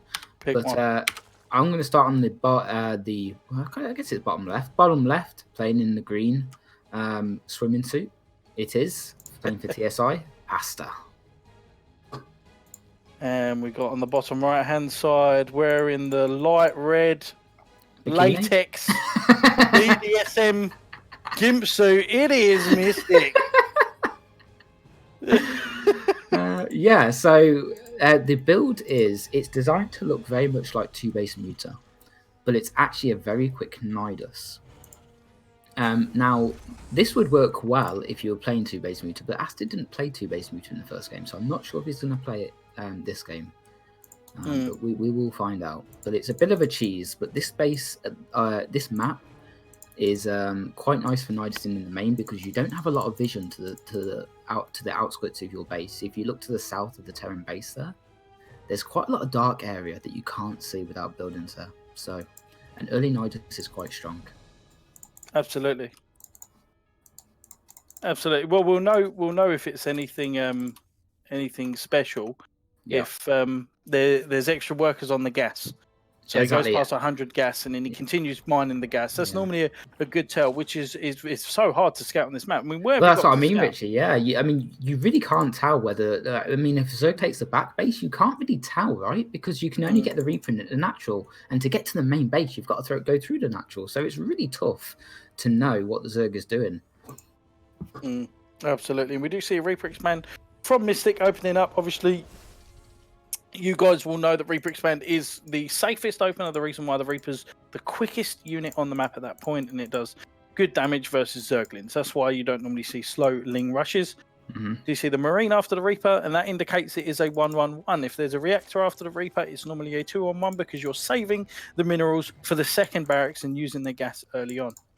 Okay, so it is going to be the Nidus build, I think, Rich. The Lair's going down and the Roach one was going down. I'm not going to ruin this for you guys. I'm going to let you see it, but this is an aggressive build from AsTeR. So this is very interesting here. We do have a couple of workers here. It does actually look completely normal. The one thing I would say is these two lava are not creating. They're not making any units here. So instantly I would go, right, what on earth is this?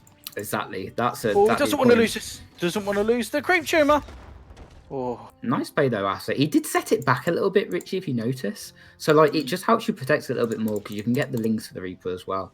But yeah, I agree with you. The fact that there was some idle lava there. Oh, I like this from AsTeR. He's faking the third base as well, by the way. Look at this. Clicking the drone on the Queen, faking that he wants to take that third base. He has no intention of taking a third base. He doesn't care about a third base. Oh, and Mystic's even going to engineer in Blade Bucket. This is fantastic for AsTeR. Oh my god. So around about 320, 330, we should expect speed to be done. So this Reaper should be starting to run away here. And this is, I love the way AsTeR's playing this, by the way. He pulls back just as the speed is meant to be finished. AsTeR is a salesman for EE. Completely no morals. All right? He does the hard sell, doesn't he? He goes round and does the hard sell, knocks on your grandmother's door. Yeah, Nidus going to be popping up here, probably where that Overlord is in the south of Mystic's map. Base. And Mystic... Does he see it? With the Hellion opening, you really have nothing. This is hard. He hasn't seen it in his main yet. Oh, he's just seen it. He's just seen it now. If you are a Terran player, if you play Bio versus this, it's very good. But with Hellions, he's really going to struggle. And look at this bunker going down. He's not even going to try. He's not even going to try and challenge the Nidus. He's just accepting this. And Nidus goes down in the natural as well. But that's going to be for later on. What can AsTeR do here? Can he get enough damage done? He needs to win the game here. Well, I mean, this is a counter if I've ever seen one. The Banshee is nowhere near to being completed, and workers are going down left, right, and centre here. If Mystic loses all these workers, he's basically relying on mules for the rest of his game. 5 more roaches are coming out. We do have another queen. Does get the bunker up, but now AsTeR can go to the natural. That's exactly the right move, and that's what he's going to do.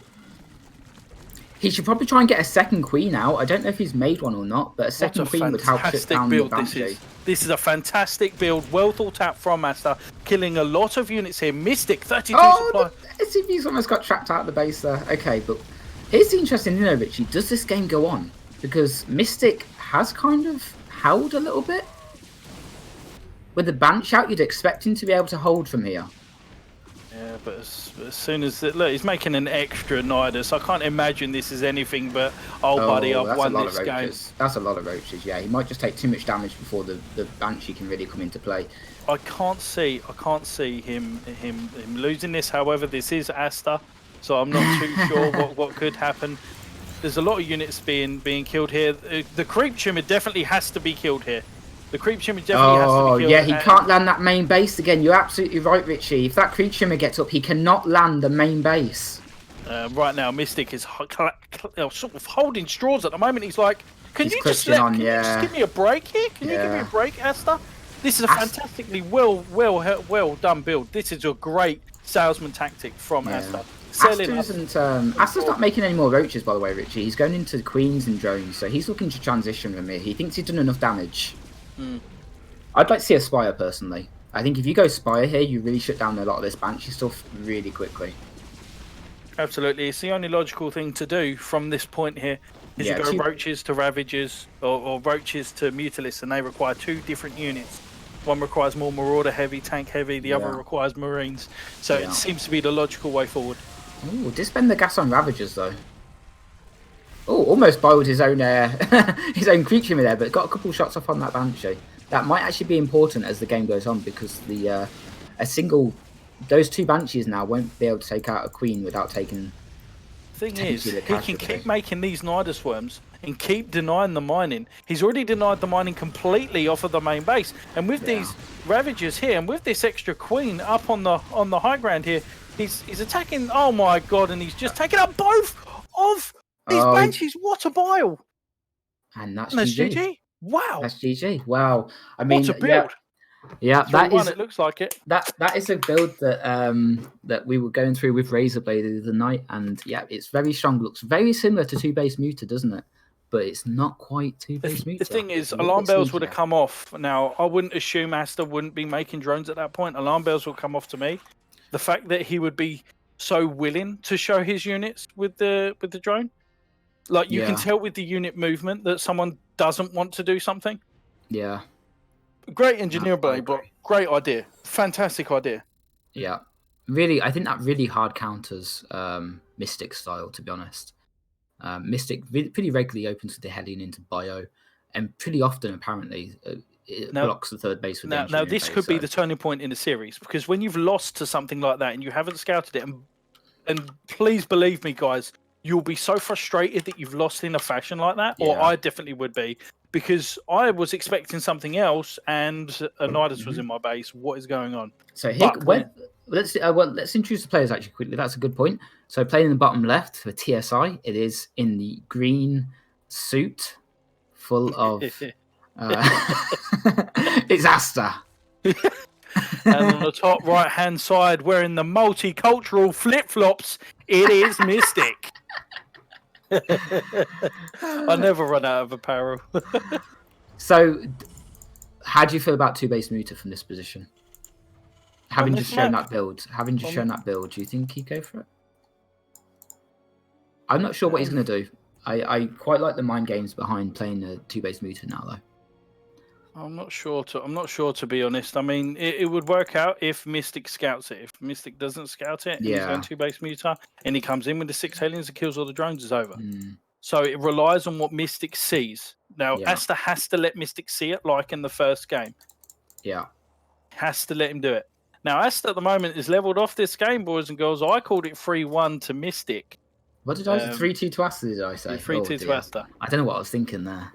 But you never know. After a game like that, you never know. These players, they're trying to get into each other's heads. It's going to be Hatchcast Pool again from AsTeR. I'd love to see a pool first. It's something that he used to do quite a bit. I mean... He's pulling that out for the final game, mate. Calling it. Yeah, I'm sure we'll see it at some point. Mystic has so far always made the Marine, though, which normally helps versus pool first. Absolutely, yeah. After the Reaper, the mate Marine. Obviously, as well, he goes for this later SCV scout, and with this SCV scout, he's checking whether the hatchery's been finished and whether there's links coming across the map. If the hatchery is incomplete, he should already see these links. So AsTeR going to send the drone down. Oh, this is a really early 3rd base. Okay, that's interesting. That's like a 22 supply 3rd base. Not something you see very much, honestly. There's normally a few better ways of taking a 3rd base. But a lot of players are doing it so far, ladder.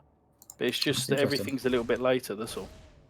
Well, yeah. I mean, I normally you can do kind of a 26 supply 3rd if you do the clash opening or something like that. But a really early 3rd like this is kind of Korean style, I think. Yeah. So the cool thing about this is where the Queen and the main's quite late. Your Reaper can do all the damage to the links, and you jump up into the main. There we go. So you jump up into the main a little bit earlier than this when you've damaged the Queens, and then you can start teeing off on some of these drones. But, I mean, Mystic is not scouting the main here. Now, normally you want to scout the main around about 320. Is he going to kill the... Oh, my God. This is huge. This is actually huge here. Now, the reason why this is huge, this was a big dick play from AsTeR right here. And Mystic really tried to kill the creep tumor.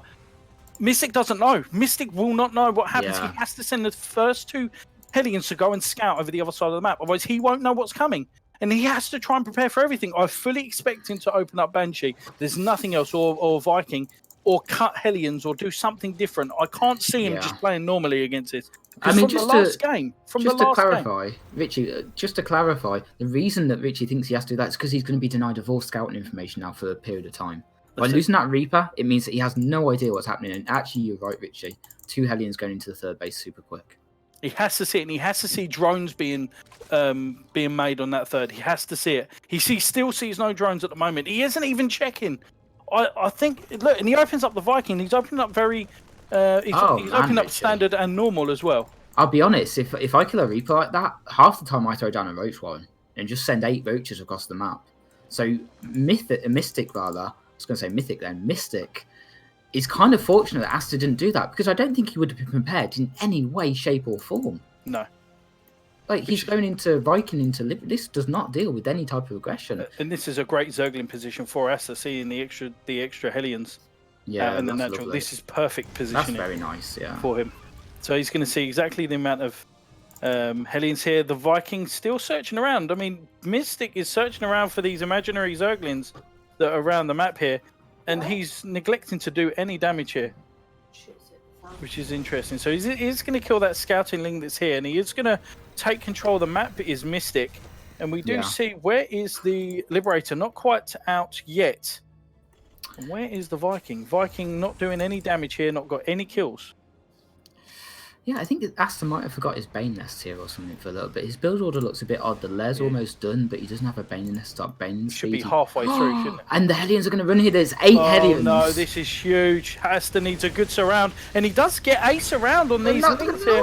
This is AsTER's Achilles heel right here. Taking damage in the early game is he can't lose these. He can't lose these units here. And oh my God, the drones are surrounding the units. 6 drones do go down. Let's have a look at the work count. 44 to 45. Not actually too bad for AsTER. Honestly, does the damage. That's not too bad. I mean, there's still some Hellions in the third. And then you say that. Kills a further couple of units here. Okay. Kills 11 workers. A little bit worse. Could have been a lot worse, honestly. But yeah, that's 39 to 48 workers. Quite often, AsTER's Achilles heel is just that damage in the early game. We didn't see it in the first game. We did see it there. But is it significant damage to the point where AsTER's really far behind? I'm not sure. I don't think so. I think he's quite a bit behind here, and the reason why I say that is A, because he's obviously lost a lot of workers, and B, the amount of mining time that he's lost from those workers that should have been there.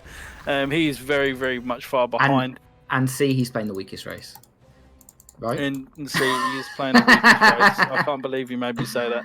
Terran patch, right? Terran patch. And where is the Liberator here? Liberator also only gets 1 kill. Yeah, it went into the 3rd base, which is oddly enough the one base that AsTER doesn't have a spore. So a little bit unfortunate for AsTER. But he does have queens, which are mobile spores. All right. What I will say, Richie, is AsTER's done something, and I don't give him too much credit for this, but he's done something intelligent, okay? Which I know. Calm down. He does it occasionally. He's only on 2 gas, so even though he lost those drones, he was able to reproduce them nice and quick, and he's really dedicated all of his drones to just being on minerals, which kind of gives him the only gas he really needs at this point is for banelings, bane speed, and upgrades, and that's all he's got really. Exactly that, and the only way to beat this style quite convincingly is with multi-prong drops with mines. So if Mystic pushes out with a lot of these units here, he has a risk of losing this entire army. He has to watch out. Mystic doing a very good job of being another salesman and denying the vision of this Xel'Naga tower so he could move his units into the 4th base without any detection. At the moment, the Banelings aren't ready. AsTER's in trouble. Mystic is pushing into the 4th. AsTER does not have the units to defend this right now. I mean, he may in about 10 seconds, but this is going to be rough. Yeah, this is a huge pickup. 6 workers, another 6 workers obviously go down here. The Queens have to go first. You have to get the first few tank volleys on the Queens. If they do not hit the Queens, your Lings and your Banelings don't need to be retargeted. Or if he goes Mystic into did a good job though there, Richie. He had the bio always ahead of the tanks, far enough ahead to where the Queens couldn't take the tank fire without first taking the bio fire. So really nice play by Mystic. Absolutely. Creep spread is getting a lot better. Creep spread is still needed. The Vikings still going around doing damage with 3 kills, and we do have Mystic slowly going into this mid game with 2-2 on the way, and AsTeR forgetting his +2 armor. Obviously, with all of this aggression that's happened, Ling run by getting caught by Mystic here, and AsTeR wants to try and put some hurt on Mystic. And is he going to catch some? Oh, he might be able to catch some of these tanks. This is pretty huge. The Bailey's coming from the other side. What a move from AsTeR. Nice engagement from AsTeR. Kills all of that army. I mean, there is still a medivac on the left-hand side of the map, but Mystic going to be forced to go in a defensive position for a short time here. What a fantastic move from AsTeR. And at the moment, this one Marine from Mystic is definitely seeing everything that's going on here from AsTeR. 59 to 71 workers in favour of Mystic. But what does this drop do on the left side of the map, Richie? 8 Marines there. Doesn't sound like a lot, but this damage can really stack up quickly with AsTeR so far out onto the map. Oh my god, and all these Zerglings are just getting melted in the natural.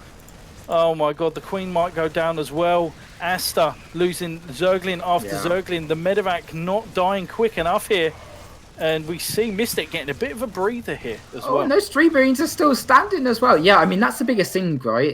He's able to force AsTeR to pull all the way back across the map just to defend 8 Marines. Takes all that pressure off himself. The Liberator was doing damage to the 4th base. Mystic healing that Liberator up and using it later on in the game. AsTeR's on a fairly low drone count, but he's also still only making Ling Bane. You can kind of stay on a lower drone count with that, so it's not as bad as what it might appear. He's probably going to go into ultras as well fairly soon.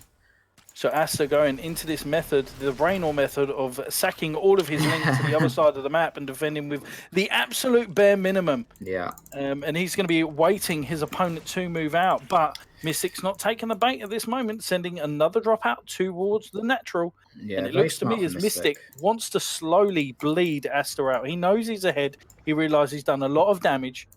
And he's doing all right at the moment. He's feeling comfortable. This is more classic Mystic, in my opinion. He likes to do these drops a lot more. And when you're trying to play very counter-attack heavy, he really counters that style. The mine. Oh! 19 kills on that Widow mine. But the Lings do still get in. And they are going to focus down that Planetary. Are they going to get the kill here? I think they should. But Planetary will not die. And meanwhile, Mystic pushing into AsTeR's 4th base. He needs to split up these units. Oh, that's some good splitting.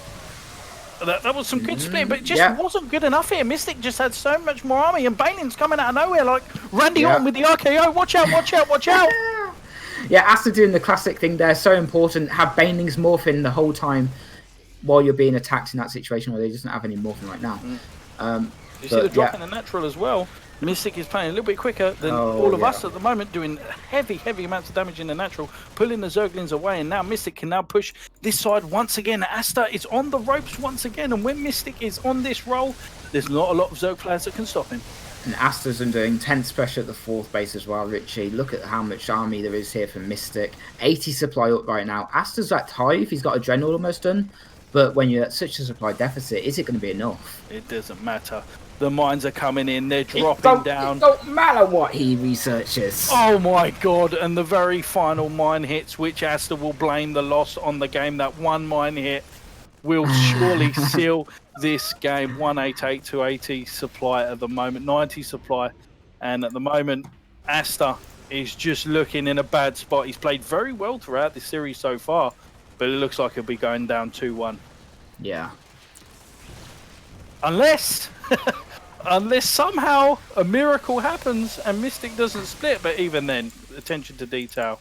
Yeah, he's playing good. He's doing well. He's just so far behind at this point, right? But I mean, the tricky thing as a Zerg player is you don't necessarily always know how far you're behind because he doesn't know Mystic's SCV count. I mean, he obviously did that counter-attack with the Lings, so he should have an idea, but he's not 100% certain, so he's going to stay in the game and see if he can fight on a little bit.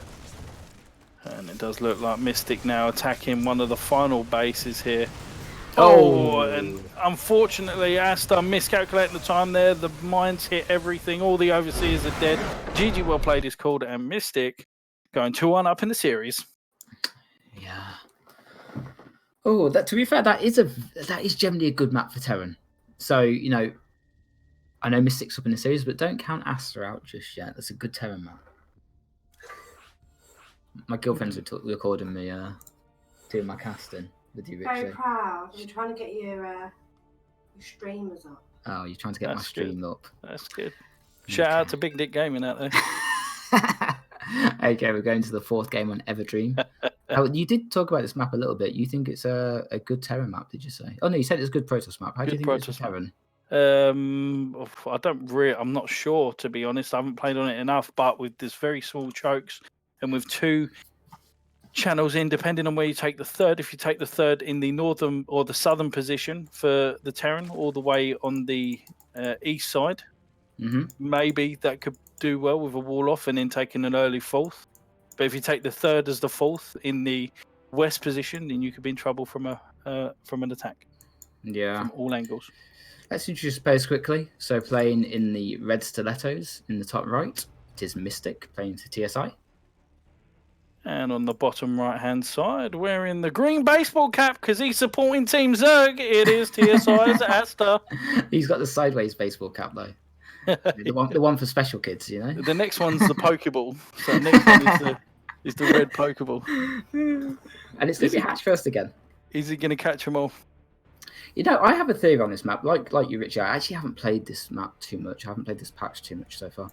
But I think this would be a good mech map. I mean, look how close, like, 6 of these bases are together. It feels like it'd be a good map to play mech on to me. Yeah, I think so too. I think so as well. I think it's not too bad. But then again, there's positions on this map. So you see the Zerg base, the Zerg main base. If you go east and then up to about 1 o'clock position, that base that's closest, you could get a swarm host there and go into the mech base and absolutely. That's true. Yeah, that's actually a very good point. Yeah. That base is quite nice. And if you've taken that as a 3rd and you've got Mutalisk, you can literally jump on 2 base muta between each of the main and the 3rd. I believe this could be a Zerg favoured map, only because of the way that the bases are allocated. However, if you're a Turtle Terran or Protoss, I can see you doing very well on this map by getting very few drops or run-bys around the back of the Zerg player. That's the only way I can see another race winning, because it looks quite linear, the map. They've got certain channels that you can just walk through. In the middle of the map, that's a no-go area. Never go in the middle of the map as either one of the races, because it's too wide open. I would agree. I think it's a good Zerg map for sure. I feel like it's a bad bio map, is my opinion. But we're about to find out, because Mystic isn't really a mech player. So let's see how he gets on this game with his bio play. We do see the SUV going back to natural, and the Reaper just doing the damage with these against these Lings. And I do believe 1 Ling has gone down, so the Reaper really, really happy with himself. 3rd base is down from AsTeR, really, really hard 3rd base. And completely fine, completely normal at the moment. Queen's going to be pushing back, but was that an inject from the first Queen in the natural? It was. That's different. That's a mistake, I would suggest. Sometimes you can just kind of do it just because you're so used to it. You know, you inject. It's got to be hundreds of times every. Oh, it's got to be. Well, without gas, I can't see anything but Ling. But it can't be an all-in without gas, can it? I think that was just a slight error from AsTeR. You say that. Have you seen No Regret? That's true. No Regret right now wouldn't have a. I don't think he's ever made 29 drones. So. So interesting though. Something to note about AsTeR, and I've seen AsTeR play for a long time. He doesn't. Do you remember, like, back in the day, he used to kind of lose all of his 4 Lings to start with? Yep. He's a lot more conservative these days with his Lings, so I think he's really been practicing his CVT. I think really tightened up his early game, especially. Now this was a perfect scout here for Mystic. This was very good, just to jump into the main and have a look. He's learning from his mistake in the 3rd game, where he just wants to check: is he making extra gas? Is he going in there? What is he producing here? He wants to know, what is my opponent doing? And he is going to commit into this Banshee build here. And I don't think that there is any spores here from AsTeR. There hasn't been any spores in all 3 of the bases, but then again, AsTeR has not scouted. Where's the Overlord? No, he hasn't scouted. I don't think AsTeR... Oh, that's a good point. Did he lose the Overlord? He must have lost the Overlord on the other side of the map, so might have been a supply block there at some point. Yeah, the Marine's got a kill. Almost 2 Hellions going down there for nothing, though. I mean, AsTeR needs to get those spores down now. 4:30 is the timing when you want spores if you're not sure if you're going to need them or not.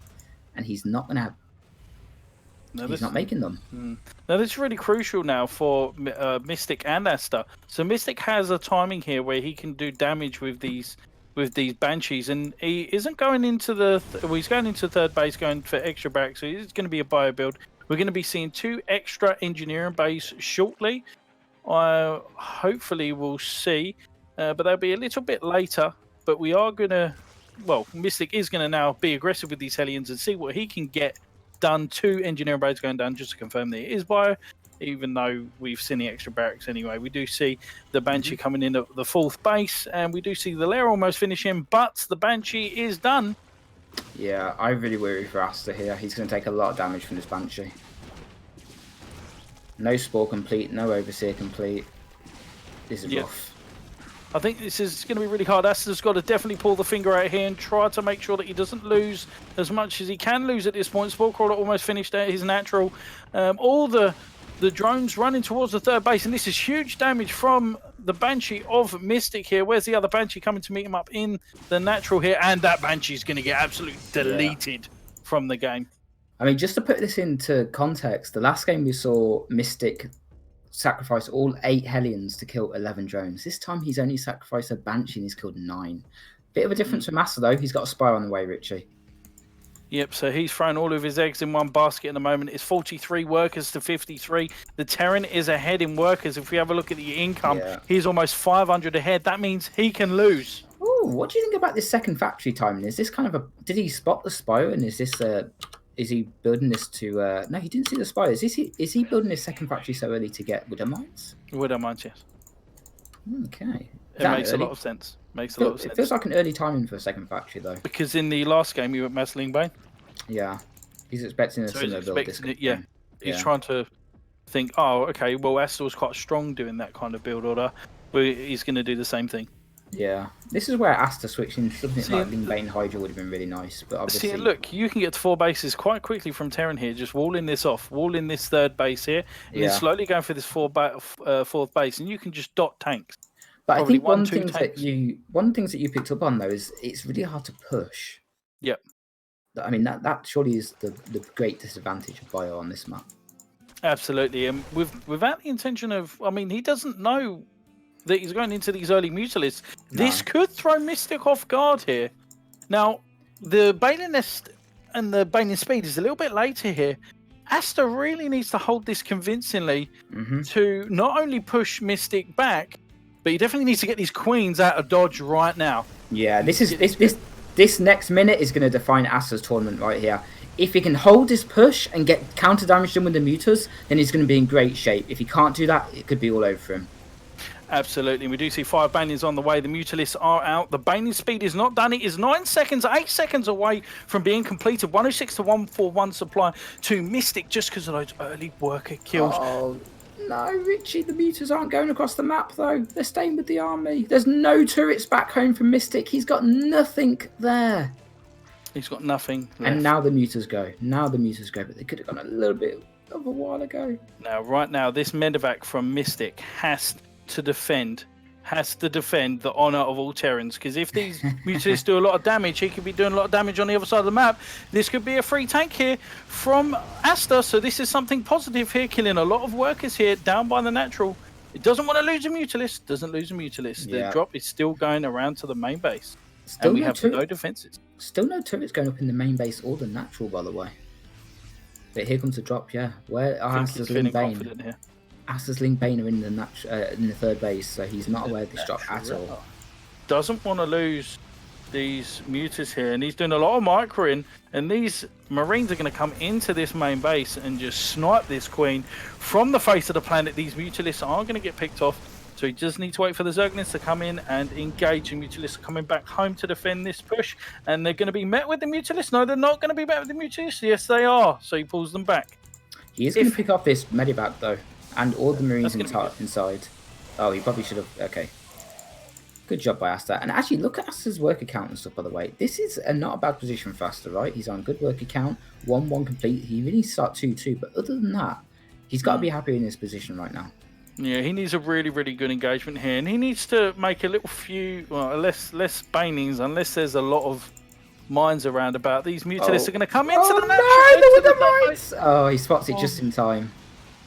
He is going to open an alleyway of attack here. This is really, really important here. The mine... Yeah.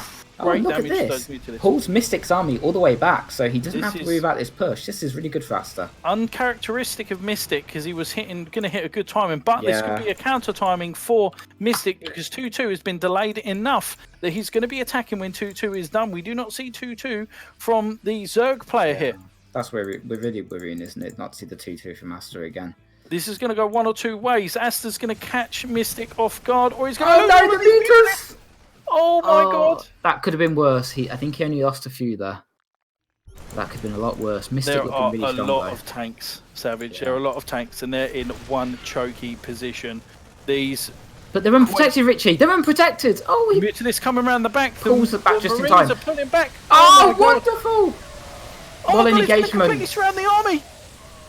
That was just about as good as it could have gone there for AsTeR. That was just about as good as it could have been. Forced all the bio back to cover the tanks and came in with the Ling Bane at the front at the same time. That was a fantastic defense from AsTeR. Yeah. However, we do see +3 on the way for Mystic. 161 to 131 supply. He is powering ahead with his macro right now. AsTeR's 2-2 finally starts. Got the +1 flyer attacks. And that as well, yeah. Loads of Queens here, but Queens can't save you from Marines, buddy. Not when they're 2-2, and we got Hellbat for good measure. Widow Mines there as well. Really seen that come into play for Mystic as the series has gone on, switching into those Widow Mines after tanks. It does look like GamerRichy's Oracle is going to be true. At the moment, 183 to 143 supply here. 141 supply, 40 supply ahead is Mystic. This is going to have to be an amazing comeback from AsTeR, and Mystic is putting so much pressure on him. He's got units going on in the 4th base. The Banings are coming down. The Mutalisks are getting picked off one by one, and AsTeR doesn't know where to defend here. There's so much army from Mystic, and it looks like Mystic's killing all the rest of the Banings here. The Queens are going down one by one, and Mystic is just throwing units across the map. AsTeR actually has a big pack of Lings at the bottom right that he was planning to run by with, but they're not doing anything. Oh my god, coming on creep, but... The rest of the units at the 4th base are going down. The Mutalisks are dead. 92 supply to 180. GG, well played. Good luck. And Mystic takes the series 3-1. 3-1. Good shout in the end there, Richie. Yep. Oh dear. So AsTeR put up a good fight, I think, in pretty much all the games, but Mystic, once he got that push going, AsTeR was just never really able to either do counter-attack damage, was never really able to surround the army, which is so important versus Widow Mines. If you can surround the army versus Widow Mines, it helps so much because it increases that friendly fire. Yeah, that makes him advance into the semi-finals. Is it semi-finals, I believe? It would be semi-finals. Yeah, so let's just have a quick look at the bracket before we call it a night. So we've got Mystic advancing to the semi-final in kind of the northern part of the bracket, and he's going to be playing the winner of Risky Razorblader. Oh, that's a tough one. And then earlier we saw Matt, of course, advance over ZAiN, and he's going to play the winner of T-Ball and Figaro. So I'd say, actually, would you say both of those players going into that match as underdogs? What, Risky Razorblader and T-Ball and Figaro? Well, Matt's going to play the winner of T-Ball and Figaro. Sorry, yeah. Would you say he was favoured over either of those players, or would you say... I would say the way that Matt's playing, he's putting himself into a position where he is a contender. Yeah. He's definitely a contender. He's playing very, very well. Not many people make ZAiN look like that.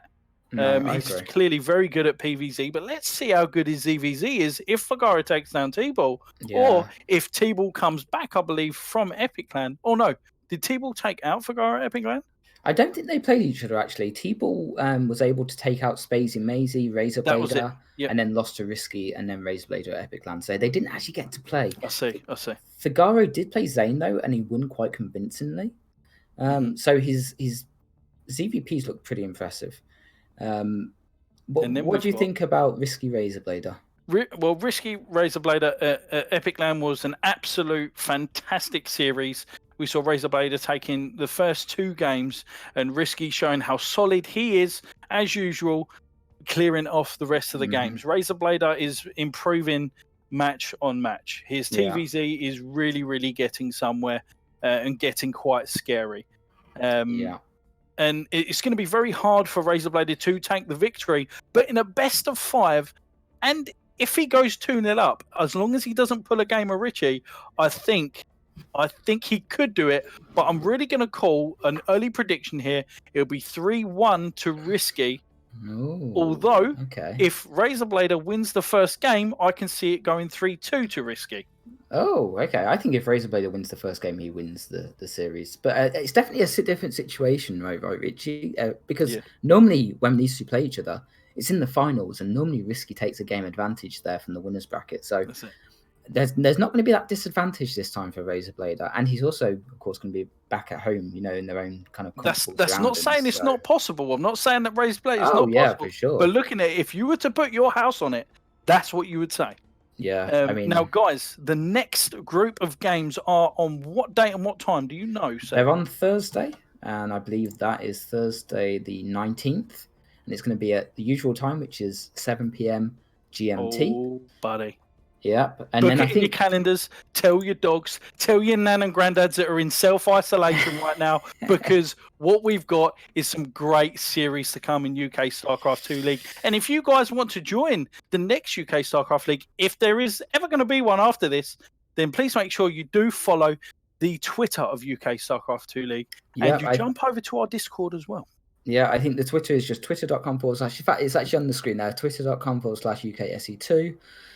Shall we wrap things up, Richie? Anyone you want to say thanks to? Plug your team? Anything like that? I want to say thanks to PK Sports, obviously, for picking me up. I'm playing a lot more StarCraft now and doing lovely casting with all of the UK boys. Big up Brexit, big up the UK, big up Boris Johnson, boys and girls. Stim and win, baby. Stim and win. Okay, and I just want to say thanks to Exo for observing, and shout out to, of course, my team Red Dragons. Of course, we've got 2 Red Dragons players playing on Thursday, so hopefully everyone can come and support them with me. And I think that's it for me, Richie. Thanks very much for commentating with me. Brilliant. Thank you too. See you on Thursday, guys. Have a good night, everyone. Bye-bye. Love you. Love you. Best friends.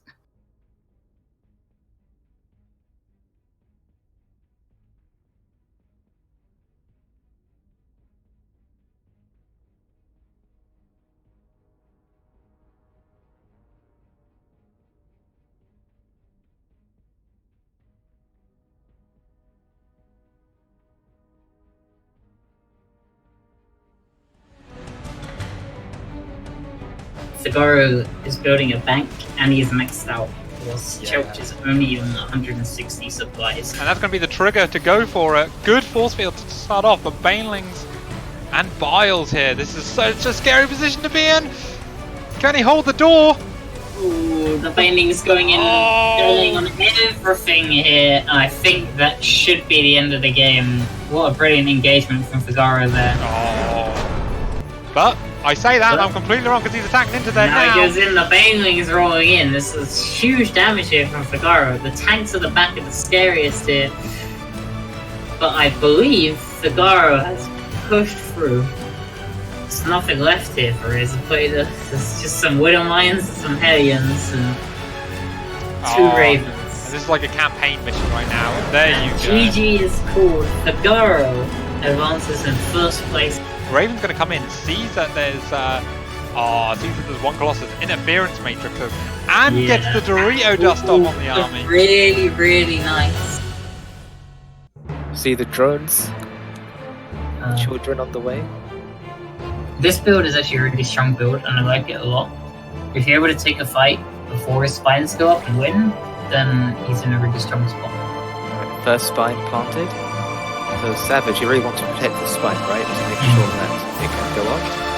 Risky's doing the right thing here, stacking his workers on the mineral patches so he can't get a good fight around them. And now that the Lings are out, it's all about the quality of the fight. The Risky takes it. so hard to tell who's winning these fights, but it looks like Savage is getting the upper hand. Yeah, it looks that way to me. But with the defensive wings coming out here, he has the rally time lead, and I think Risky. Whoa! Just about to lose this game. He lost everything. Risky's got one throne left in that fight. Oh my God, Savage! The dark horse, he's doing might it. have just taken this game with the. Wow, that Queen drones was around. obviously strong, but I think Savage would have taken. Oh my God, Savage! Oh, we do see another cheeky drone moving across the map. Yeah. Alright, we do see Proxy We'll Hatch. take the hatch. Oh, it looks like there are some wings that have pulled into the natural here, and they might even get this pylon. Oh, I think the pylon's just about saved. Oh, is it? It's so close. No, I think it's gonna go down. Oh, Savage is super committed. He only has 19 workers. I think he needs to do a lot. We do see 2 queens now, so that's actually... Yeah, this pressure is really scary. I think Savage is slowly breaking through this. Oh, the Void Ray. The Void Ray, is it gonna die? Oh! 1 health! 1 health in the Void Ray! Amy's gonna go for it. But nice force fields by T-Ball, just getting some pickoffs, but all the boys are coming back in. We'll pick off that Immortal, which is the only one in the army. The Colossus are obviously the big units here, which he needs to get down. So doing huge amounts of damage, and with the warping, I think T-Ball should be absolutely fine. As he can. Yeah. Oh, that's really good. If he gets this one baiting with 2 links, he can stay here for a while. Yeah, he can even kill the base maybe. Go close to the base with the Bailings? Yeah. If you stay near the base with the Bailings, you can kill. Yeah. Nice. This is really good for AsTeR. Oh, and even more links. What's happening? Oh, does he get the base? Oh, he gets Yeah, it's an honest mistake, you know, playing at a high level for money, you're going to get a bit of supply. Good Widow Mine denial on the third, though. That's going to stop any sort of mining time. Good Widow Mine drop in the Nat as well. Not going to get much done. We're going to see one going into the main, but the Stalker's already there. Wow, ZAiN shut that down with practically 0 effort. Concussive Cells just finishing as a Stalker push. Another Widow Mine drop as well. That's really, really good multitasking there by Nox. Stalker's pressure in the main, but they do get recalled as well. Another Widow Mine drop as well. He is absolutely everywhere with these Widow Mine drops. Yeah, it is. Nox is playing a very, very good multitasking sort of style, and you know, we're not going to see any less of that with Mystic, who's going to be on our next match as well, who's known for his multitasking, his dropping style. So maybe Nox has taken a bit out of Mystic's playbook. Yeah, I would definitely say that obviously he's been working on this. This is a style that because he's taken so much of an income advantage. 7 more workers killed. Widow Mines are coming in. Good boost. He's going to get another couple of kills here. ZAiN is just off his game at the moment. I think 10 more probes go down. Our units back at there waiting for it. We see the Widow Mine upgrade. Oh, he gets it! Oh my God. Here, he's going to be able to chase him down, and he's dropping in the natural. He is absolutely everywhere. The man of Mule. Nox takes a 2-1.